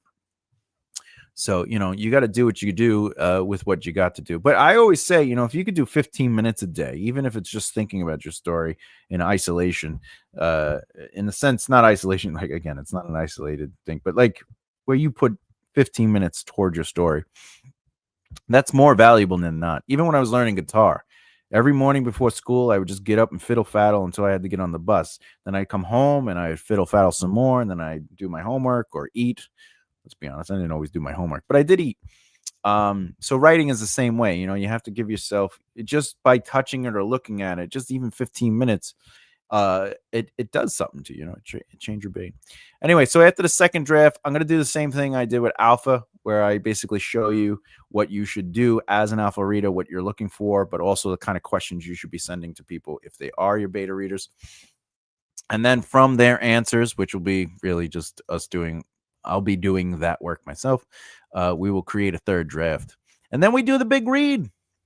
We do the big read. So we're going to do that in real time. I'm going to read the book in real time. And through the big read, I will be taking notes. I will probably clean up little things, but I won't really touch anything big, because if I have to do a lot of rework here, I should say, this one more revision or not, if I have to do like a big change, like I have to add a chapter, take a chapter away, I have to rearrange a scene, I am going to go back to beta readers, because I just changed stuff. Like if you did the beta readers and you write a third chapter and you're adding like 2 or 3 new scenes or a whole new chapter, you're changing the movement of your story. You're creating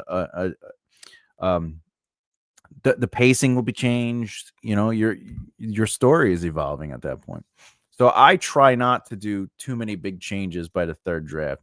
Once I'm ready to do line editing, which I will show you how to do a line editing in real time, but I recommend hiring a line editor. But because we are doing this as an exercise, I will just do the line editing. I will show you how to do that. Copy editing, I'll show you how to do that. And then I will show you how to format the manuscript when we get there. As far as artwork goes, we'll see what happens. What's the difference? What's the difference between copy and line editing? I tried to do my Seinfeld. I couldn't do it. Line editing is for clarity. You're looking for clarity, word use, structure, things like that. Like it's more about strengthening lines, maybe adding a line, cutting lines in half, things like that. Copy editing is for grammar, spelling, consistency. So if you're writing with the U.S. states English versus, say, European English, certain, like Nealt, or what's a good example of and UK words? Like there's a different so like, for example, apartment might be flat, a nappy might be a diaper, holiday might be vacation, things like that. But then you also have gray and gray, and then you have there's a like flavor. The way you spell flavor might be different. So copy editors looking for consistency in spelling. So that's something to keep in mind. So that's what copy, and also grammar. It handles grammar. So that's why you do copy editing last, because the line editor is going to help you look at lines in a different way and say, this is, a tongue twister, or it's too long. You should break this up into 2 sentences, or the clarity of it. I don't really understand the order of things. Like the syntax is weird or whatever. So yeah, neighbor versus neighbor. There you go. All right. If it's a Long Island, but like if it's a Long Island author, they might say water, like WADA, water, WADUH. Whereas, like, if you are speaking with a normal accent, with the English language, water, water, is it water, water? I don't know. I'm Long Island. You are welcome, Cindy. All right, what is it? Oh, it's 1:45. Oh, wait, we got some messages. Let's do one more question and then we'll call it a day. If anyone has a question, I'd really like to answer it. If you have one, give it to me, baby.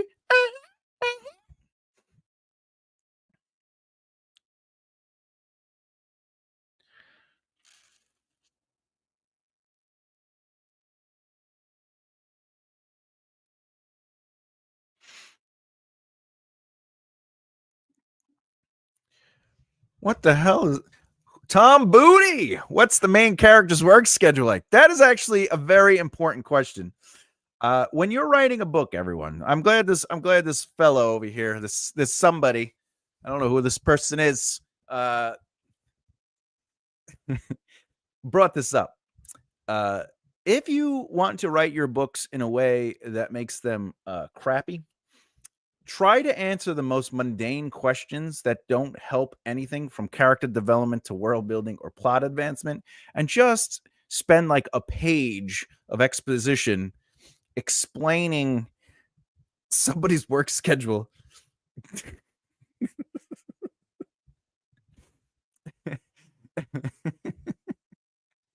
For context, if anyone's listening, I once got a note back from a reader that asked me what the work schedule of a slave was.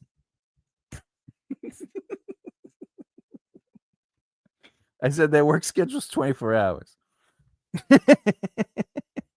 They were like a servant that lived in a castle or whatever. They weren't necessarily a slave, but they were like a servant, that indentured servant to, like, you know, the king and queen. And they watched the kid, whatever. They watched the little prince. And she's like, "Well, what's her work schedule? Like, when does she go home and stuff like that?" I was like, "Why is that important?" She's like, "Well, I just want to know how she deals with that stuff." And I go, "I don't think that's the story. Isn't the life and times of the servant the story?"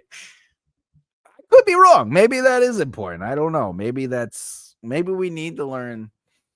We have to learn that stuff. Right, Tom Booty? What do you think? Do we need to learn that, or do we just I don't know. What I do know is, if you can make a character have bunny ears or have a frog tongue, that's when you're going to elevate your storytelling.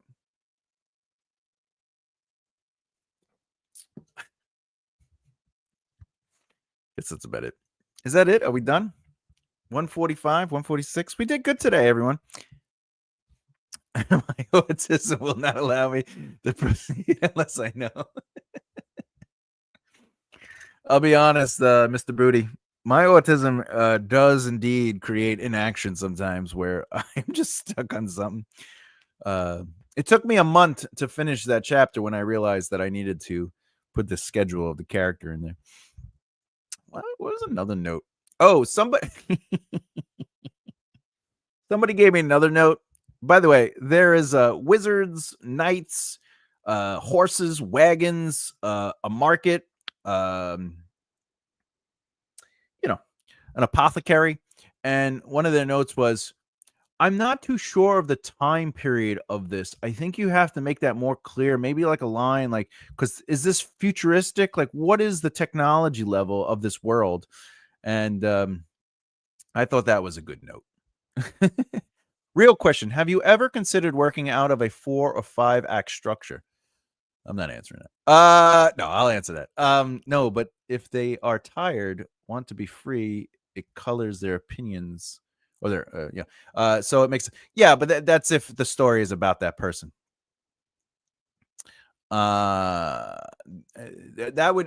would be based on if the story was about their life and times. So that's narrative movement. That one was incredible.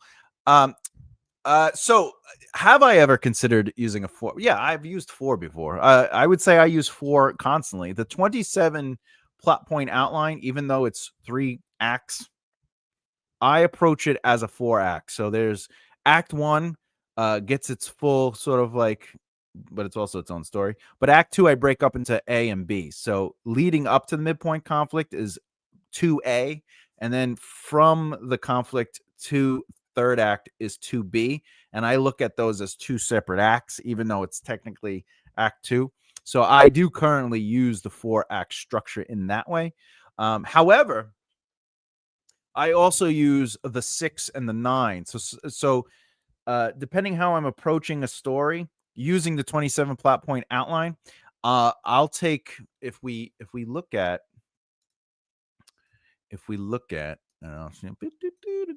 for anyone who cares, how's this going? Boom. All right. So if we look at this, sometimes I will make, so every act, there are 3 acts in the 27 plot point outline, but there are also 3 sections per act, and then there are 3 plot points per act. So what I would do sometimes is I look at these 3 plot points as its own sort of act, its own little story, and it has a beginning, middle, and end to me in my mind. And then once that's done, I do it again. I set up, conflict, and then resolve the next beat. So I could end up doing a 9-act story. As far as the 6 goes, I'll do the same thing I do at Act 2. I'll create like the beginning of Act 1 to the midpoint, and then from the midpoint to the end. That's 2 acts. So I just break the acts up into 2. So not only have I considered it, the only thing I don't really like the 5-act structure per se, but I do like looking at. It's probably because of my OCD. Yeah, I do the same exact thing, actually splitting the second into 2 halves generally. Yeah, it just makes more sense because one part is like leading up to the conflict, the rising, it's the ascending rise to the midpoint conflict. And then like the second half is more about finding a solution to the midpoint conflict. So it just helps me look at it that way too. It made more sense to me as 4 rather than 3. Yeah, I mean, it's naturally a 4. Even the 27 plot point outline is naturally a 4 in that sense. But honestly, if you approach it as a 9-act structure and you look at if you look at each of these 3 plot points, your story will have a stronger, more natural, like flow, like a narrative flow. It'll set up and have context, and then you conflict that, and then you resolve that, and then you sort of create that movement back and forth. Eastern storytelling uses 4-act structure. Are you talking about New York? No, just kidding. Yoo-hoo! Welcome back, kitty cat. I'm so glad the cat came back. Now, give the cat lots of hugs and kisses for me, and make sure the cat knows that it's better to be home than it is to be out there, because there's too many cat attacks out there. I'm just saying. Oh, she's spooked. That means something. But yeah, see, it's scary out there. It's scary out there. She probably heard that Trump was president. Do you need a prologue? In my book, there is a time break of 8 years. So in that case, works for me. She won't let you hug her. Oh, yay, Morticia. Well, she's gonna the only way she's gonna get treats is if she lets you. You don't need a prologue. You don't need an epilogue. If you want one, use it. If it makes sense to the story, definitely use it. If you're as you're saying, if it's a prologue and then the book's chapter 1 starts 8 years later, you're already in a good place, because the prologue should be attached through a detachment of the main story. It shouldn't feel like a chapter 1. Ultimately, it shouldn't feel like, well, this thing happened in the prologue, now let's kind of go to the next beat. It should feel its own separate thing. But the short answer is, if you want one, put it in. However, after you have beta readers going and stuff like that, or alpha readers, it might feel like maybe the prologue is superfluous, or isn't necessarily adding anything to it, and maybe it's time to either adjust it, change it, or get rid of it. But that's what the writing process is. However, at the end of the day, you are the writer, so it's your vision. You can do what you want. You can make them all end up being chickens at the end. It's whatever. When I read this, my story made more sense, and I think I'll be able to keep pacing. Pacing the room? No, all right. Well, that's good. That's good. Yeah, if it feels good. If it doesn't, and remember, a slow or fast read isn't necessarily what pacing is. Remember, pacing is the speed at which information is presented to the reader. So, a fast read doesn't necessarily mean it's fast paced, if that makes sense. Because it could have really quick pacing and just feel long.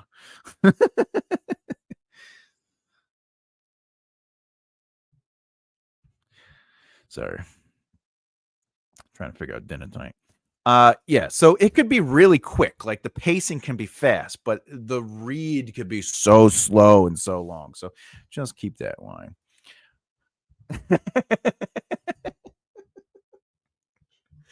I do love that chicken. That is a great twist. I think the chicken, that is the funniest thing. I bet you that screenplay wasn't even that good, but the fact that they're chickens. But like, how do you film that? Do you film them as people? And then the twist is you just make them chickens? Well, I guess that's funny because if they're doing things as people, but acting and behaving like chickens, or even if they're not, even they're, I don't know. I think visually, the visual gag gives it away. If they obviously look like chickens, but just the fact that they were chickens, it was bizarre. But I think what's going on is like, as a reading medium, the screenplay is a reading medium, so you can sort of like subvert that expectation, like what's going on with these people, and then like, oh, they're chickens. But like, as a visual medium, there has to be some tell, there has to be a seed of the fact that they may or may not be chickens, even if you're showing humans. But like, why would you be showing? I don't know. It's I don't know. Yeah, that's exactly what it was. They were people, but then at the end were revealed to be chickens. It was it was a stage play. Oh, yeah, but again, hey Bob, and then the audience be like, I think they're chickens. They can't just be like, hey Bob, what's up? And then like at the end, they're like, we're chickens. Because then the audience be like, what are you doing to me? What's going on? Now, if Hamlet ended up having everyone be chickens, that's what I'm talking about. That is what I am talking about. Anyway.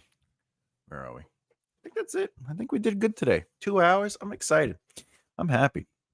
I hope I answered everyone's questions. I really appreciated them, by the way. Tom Booty, thanks for stopping by. I love Tom Booty. Tom Booty's the man. And by the way, he stole my name, so and my beard. I think that's the only reason I hang out with him, because I'm waiting for him to pass away so I can steal the beard back and the name. Shakespeare is a hack.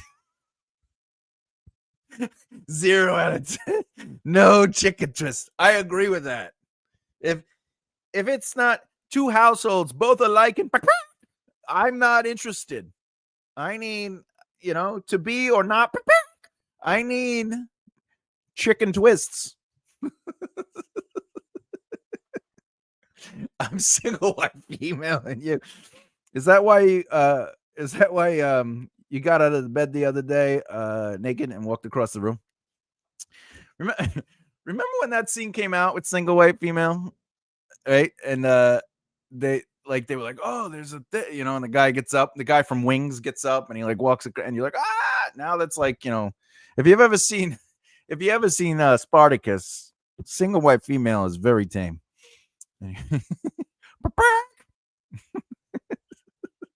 Imagine playing Festi and you just,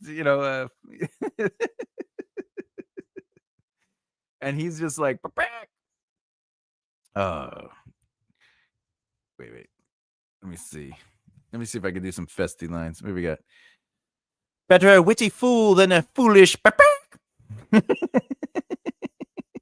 You say stuff will not door. To be or not to Exactly. Wasn't everyone in Hamlet chicken? They didn't stand up to a new king, and when they did, Ophelia committed suicide. Hamlet lost his mind and died. I would say that is maybe not. It could be. Yeah, sure. I don't think Hamlet lost his mind. I think it was a trick to try to mess with people, and then he was just like, forget it, everything's there. And then his mom died, and that's when he technically lost his mind and just started killing everyone. Next book, like every character will end every sentence of anyway. All right. Does anyone have anything coming out? Please, why don't you say? I know that Flowers has the book. So if you have that link by now, Flowers, you can pop that into the chat. If there's a link to it, please pop it in. If anyone has any books available on Amazon, more than feel free to place the link into the chat. It's all about community here. All that head bopping around as well. It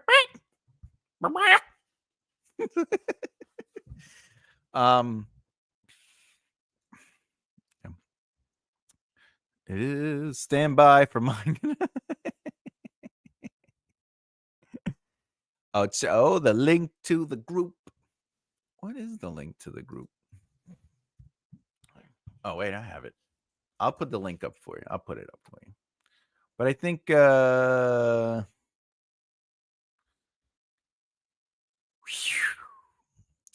where is hello. Welcome to the Maryland of life. Flowers. Where's the flowers? Oh no. Lenny. Okay. Here it is. Boop. All right. It is a private group, so if you click on the link, you have to go through the process of getting onto there. But once you're on there, boom, you can join. So that's really nice.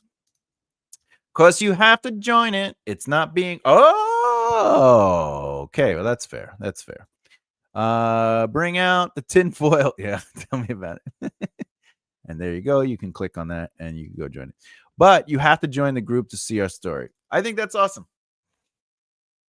Love potion and love notion. Yeah, by the vampires. How many stories are there? There are 7. I love man. Oh no, maybe there's more.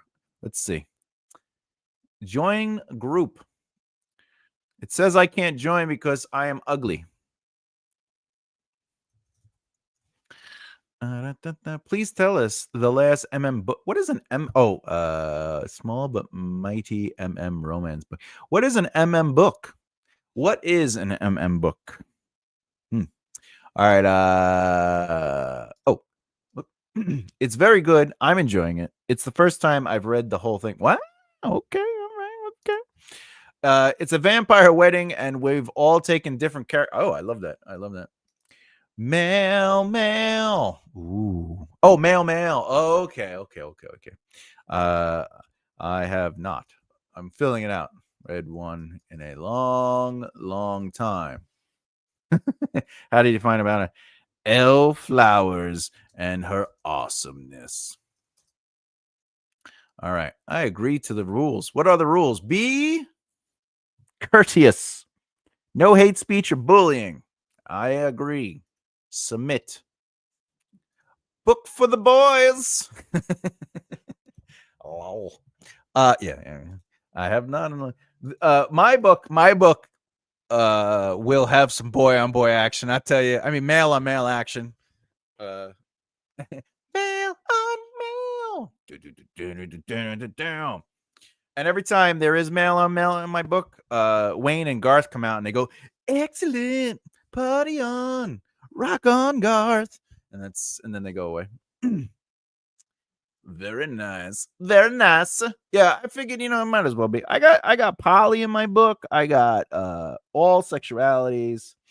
I also have half centaur. Intimacy. Ciao, salve, signorita, or signora, Emma. Swing. Hey, it's not working. Oh, there it goes. Swing evening.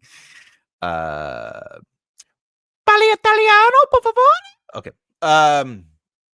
That's it. Emma, you always come towards the end when we're getting ready to get off. And then I feel bad because, I like when you're around, Emma, I feel like, I'm just saying.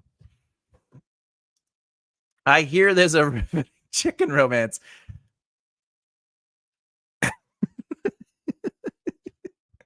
There sure is. A half yes. Half centaur. It's like half horse and half person. Doesn't that sound like a regular centaur? Yeah, well, sort of. I've been cooking and eating at the same time. Or are you like cooking and then eating? Words. I'm just saying. Awesome, dude. Yeah, you gotta be. You gotta add flavor. You gotta keep real. I think it's realistic to sort of have everything and anything. There's a furry who's the wedding photographer. He's hilarious. You had me a furry. You had me a furry, and I'm just saying. You would think it's a regular centaur, but I assure you, the joke will land. And where are the bits? Well, look, I'm not horsing around with you, but I'm telling you right now. Have you ever read Dragon of Autumn's Twilight, where the centaurs like put everybody on their back and they're like, "We can ride you," and like they're riding and like their arms are running. Like, how do they do that? Do they run like this while they're, but they cross their arms? They just run like this, right? But then one of the characters like goes to hold them like they're riding a motorcycle, like, oh, and they're like, "Don't touch me, I can hold you on." And like, how can you hold them on? I'm just saying. Where the bits are where they need to be. Been discussing this in the Discord. And you should be. I thought that was the main joke of the night, the horsing around. Get it? The main. All right, that was the tail end of this humor. It would behoove you to just laugh at my stupidity. I assure you.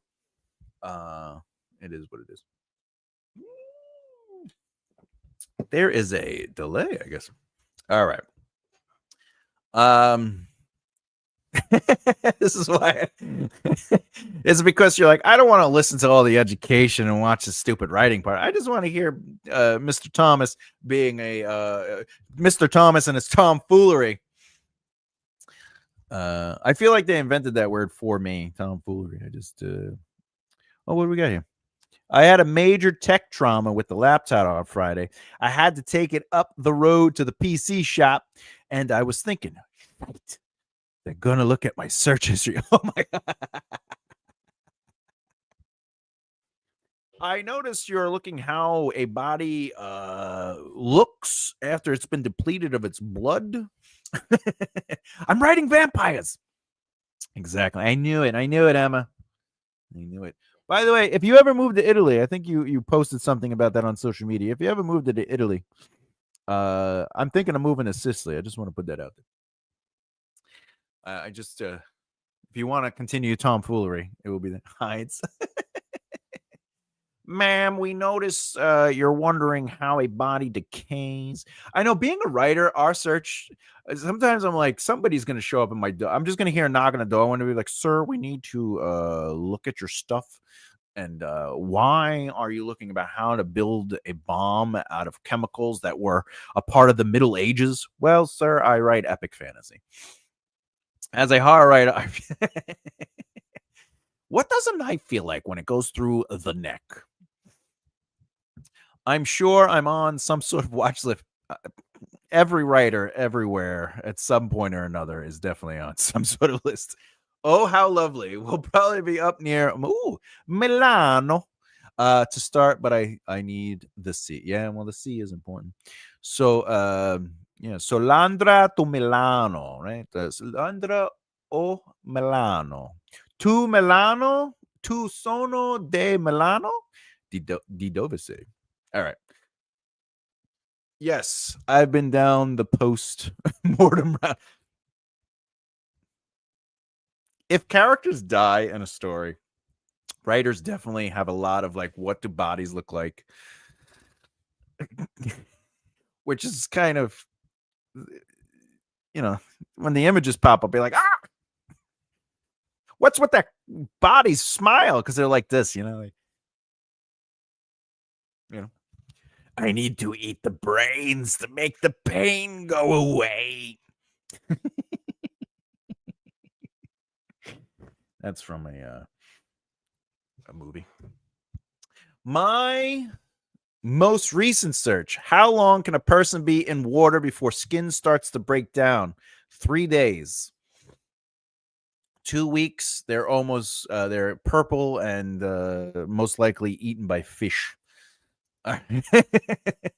Very glad I write romance. So the Regency erotica I edited recently created some interesting searches. I just want you to know romance can also have the deterioration of bodyhood because once you're out of fluids and you're not drinking your Gatorade, all I'm saying. None of my dead ones had bloat because it's very unattractive. Yeah, you got to be attractive even as a dead person. That's all I'm saying. Oh, how come some things aren't showing up? All right, 1 second. I'm setting up my insanity, please. That's funny. That's really funny. All right. I like my dead men to be very attractive. You like him doing that? The Buddy Jesus? How come 1 second.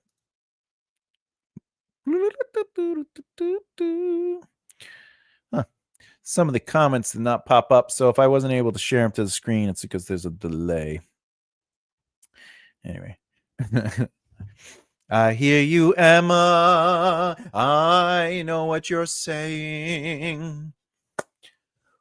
For fun, just anyone doesn't know, Emma actually was responsible for naming the protagonist in this sci-fi book we are working on with Laura Olivia. I just want you to know she is the reason our main character's name is Laura Olivia. Am I singing? You're so welcome, Emma. The way your eyes sparkle in the distance against the flower bedding. I smell the aroma of love. Yours aren't dead as vampires. They live forever. Well, they are the living dead. I didn't approve the Olivia. Well, I had to add a little something. Thomas went off script. I always do. It's part of who I am. We don't have a name for the love interest. That's true. We don't. I was thinking maybe the love interest name could be, let's see. How do you say Thomas backwards? There we go. Richard. I'm not naming a character after a penis. Yes, in one book. I prefer the song Richard made made about me. Oh, I see. Sam, I am. Maybe Sam. Well, Richard, it's maybe he is there a long form Sam name like Sam long name for a dude? Let's see. Oh, Samuel Sampson. Samuel. I like Samuel, but that's too formal. Samson. Oh, Samson. See, everyone's like Samuel. I do like Samuel, but isn't that like too formal or something? I am Sam. Well, you could just call him Sam, but Samuel could be his name. That's something. That's something. I have a Sam. I wish I had a sandwich, but maybe after I get off. I just Booty, what do you think? Samuel, Sam, or sandwich?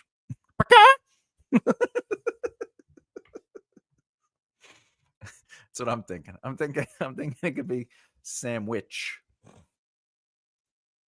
All right. Sandwiches. That I can fall in love with a sandwich. I'm just saying. That's why I'm, just give me a sandwich, Oh, Ethan. Now we're talking. How about Samuel Ethan? Oh my God, Toby. What is this? The Savior's Champion? Definitely sandwich. Well, sandwich it is, everybody. Sandwich it is. Sandwich it is. I like sandwich. Laura, I have loved you forever. Sandwich, I could eat you up. I'm so. I'd say that's cheesy, but it would make the sandwich perfect. All right. That's funny. That's really funny. You people, you make me laugh. It's very funny. All right. Oh my god. Anything good going on out there? Let's see. Da, da, da, da, da, da, da, da. All right. Is it bedtime yet? What time is it? It's 4 o'clock. I might have to do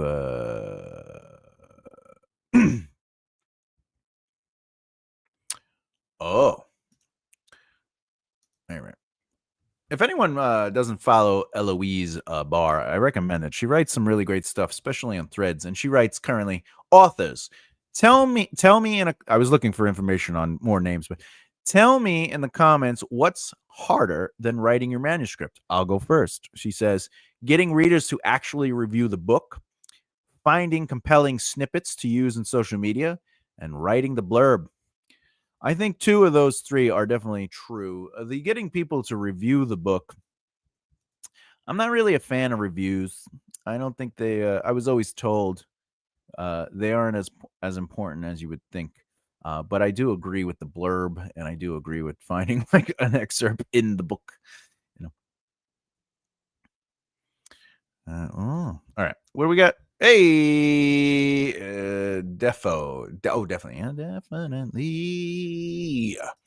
All right. I think that's it. Okay.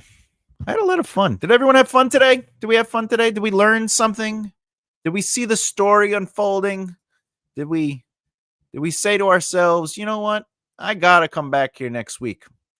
Remember, next week is the anniversary. Did you hear that, Booty? Next week is my 3-year anniversary. I'm gonna be doing this for 3 years. I can't believe it. Can't believe it. Yay, Morticia had more fun. I bet. Well, she was out gallivanting. She was playing hide and go seek. She was, I don't know about you, but I think she's a gang leader. I'm just putting it out there. I'm just saying. Fun times as always. Thank you, DK Cook. Thanks, Emma. Yeah, 3 years. Superb. It has been 3 years. To the day, by the way, Saturday, the 3rd of May is 3 years to the day. To the day. And it just works out that it's going to be it's a live day too. That's serendipitous, I say. Hell yeah. Fucking lung stuff. Choosing the character's name. I have one. The one I want to redeem has changed her name 5 times. That's a long name. But I think it's interesting to be like, Mr. I have one. The one I want to redeem has changed her name 5 times. It's a long name. No. Yeah, choosing character names.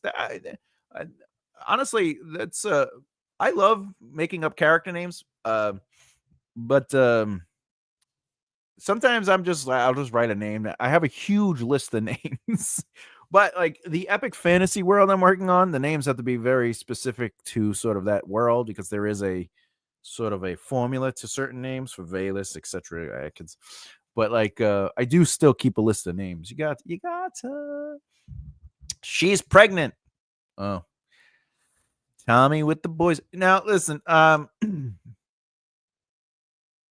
whenever I see pregnancy in books, I feel like I'm reading a horror story. But I'm still interested. As long as it's not my kid, I want to see what happens. I don't give me chills. I almost got pregnant once, but then I sneezed. I don't know what that means. I'm getting a sugar high from my drink. Yeah, so next week, 3-year anniversary. I don't know what I'm going to do. I think I'm just going to do a live. We're going to have fun. We're going to talk about the adventure, where everything came, how we got here, etc., etc. I think that'll be worth it.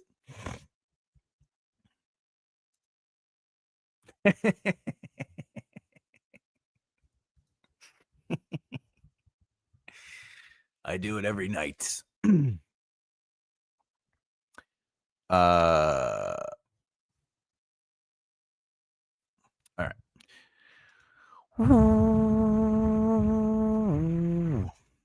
Guess that's it. All right. I might as well I'll do the thing again. If you haven't already, please subscribe and hit the bell icon so you don't miss out. I really appreciate it. It does help the liking the video, sharing the video, because now you could share the video on YouTube. You just hit share and you put it as a comment. And I'm just saying, it helps. It helps a lot.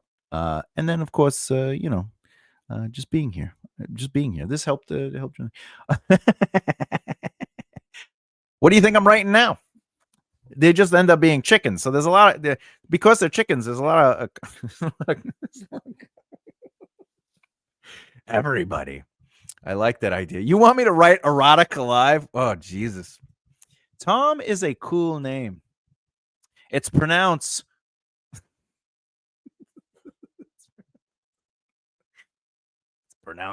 Thumb. Or as they used to say me in high school, hey Thomas. Dumbass.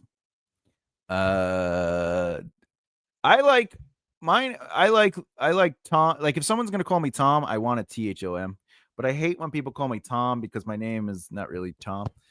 But I like how Booty has it because it's Tom, and that's how you would say Tom. Because it's the English spelling of it. The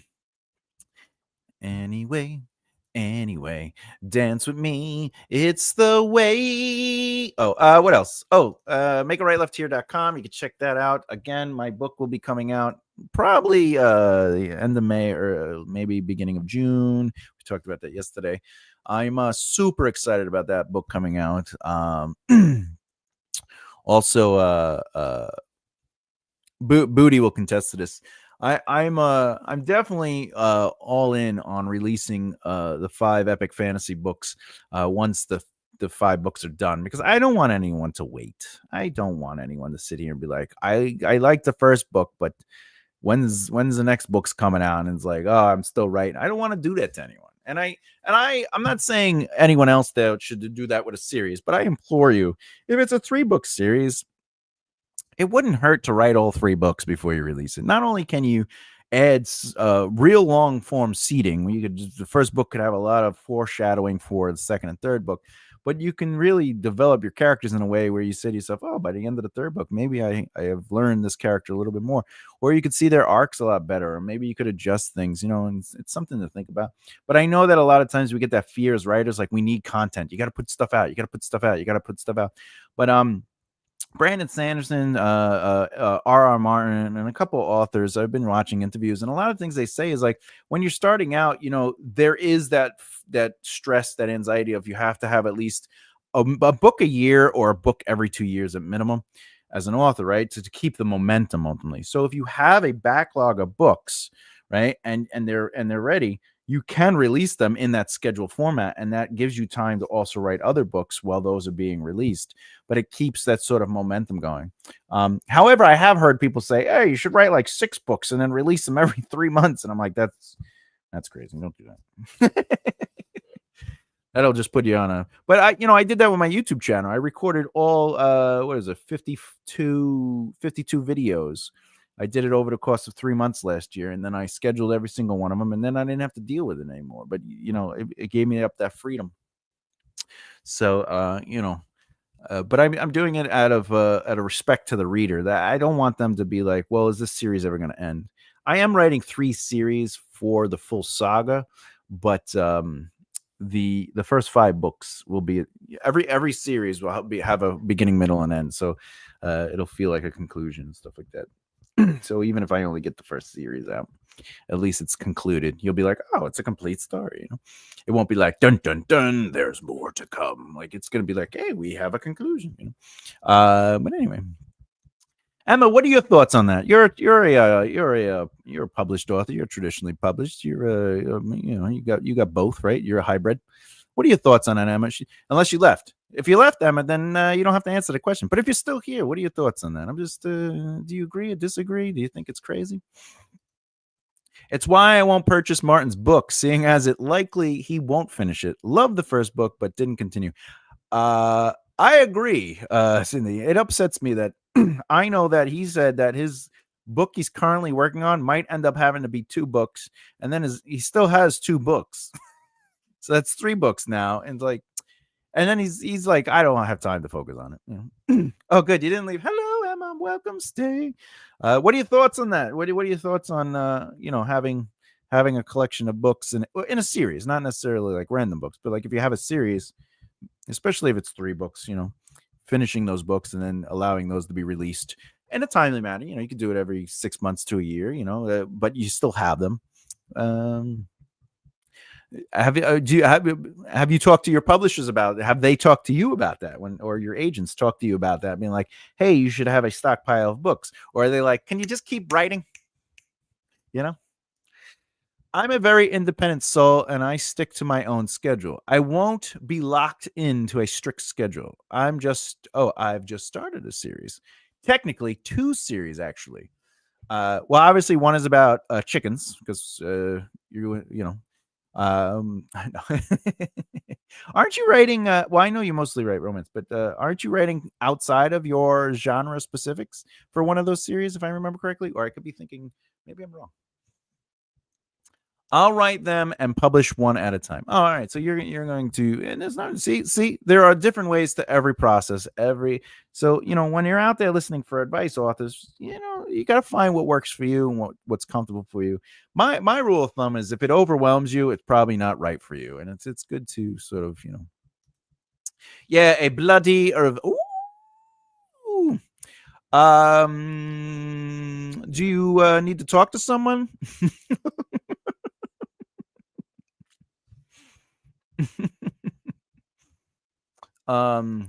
I usually get a contract for 4 to 5 books. Now, do they want that books?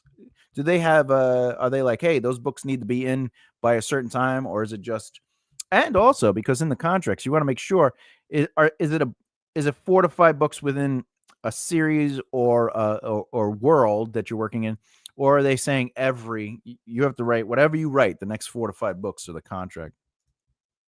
Hoping for a contract for the whole of my contemporary series. I like it.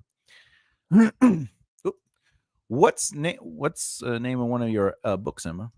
I set deadlines to a certain degree. Yeah, you got it, right? You got to create deadlines.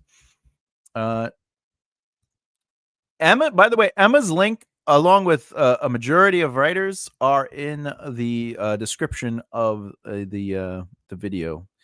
But Emma's here. Whoop.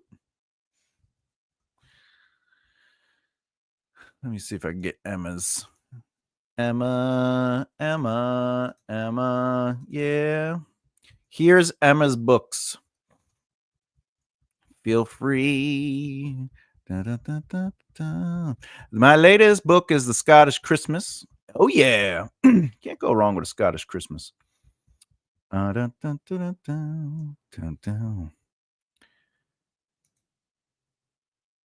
Emma, you have 1,400 reviews on that book already? Oh, thank you, Tom. Yeah, not only are you in the description of every video I have, along with other authors that I have the links for, but you are in my book. I don't know if you know that. I put you in my book. Watch. Emma. There you go. Emma. See? Author friends. You gotta support one another. You gotta do what you do. I think most publishers will set deadlines, but I'm awkward. Well, but I think like you need a book X amount of time. I think there are some of those. I also have my own style sheet with my publisher. It's completely different to their other authors. Oh, I like it. You're in control, and there's nothing they can do. I'm just saying. Emma's got 1,400 reviews. Yeah. Again, awkward. Wow, just wow. This was a perfectly delightful and very charming story. A Christmas story straight out of a Hallmark movie with wonderful characters and everything that makes the holiday season so very special. Heartwarming with a few tears and sprinkled with love. I borrowed it from Kindle Unlimited and then decided to purchase it, as it is it's delightful and utterly charming. There you go. I'm very proud of you, Emma. I won't use Americanisms, but only because my books are very British.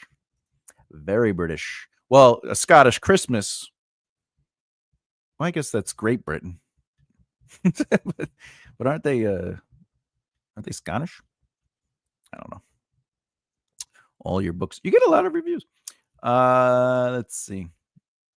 The one that Emma, you've been doing this for a while too, right? You've a couple 12 years, something like that. I don't know. You have a lot of books. I'm very proud. I'm very proud of you. Sticking to the vernacular of the period helps create authenticity, including spelling. Yeah, but again, what is the period? Like if you're writing fantasy, even if it's epic fantasy, and let's say your epic fantasy isn't in traditional, Western or Eastern, whatchamacallit, like kings and queens. Like let's say it's not that, but you're writing more in like, whatever the case may be, even further back, right? If you're writing in a completely new world, the vernacular is what you make it. And that's part of the cultural world building of your writing is the stylized version of how they talk. But I do understand that if you're writing with swords and wizards and dragons and or even whatever, if you're writing more Middle Eastern style writing or it's Greek style or whatever, it is good to have, but it might be on its own planet, its own world. It's still good to have like a foreign, not a foreign, but a very ethereal kind of language or dialogue where it's not necessarily using contemporary words. Like you're not going to say tween, in a book that's supposed to take place before, they had the invention of clean water, but I do it. So it would be daft if my characters said sidewalk, for example. Oh, crap.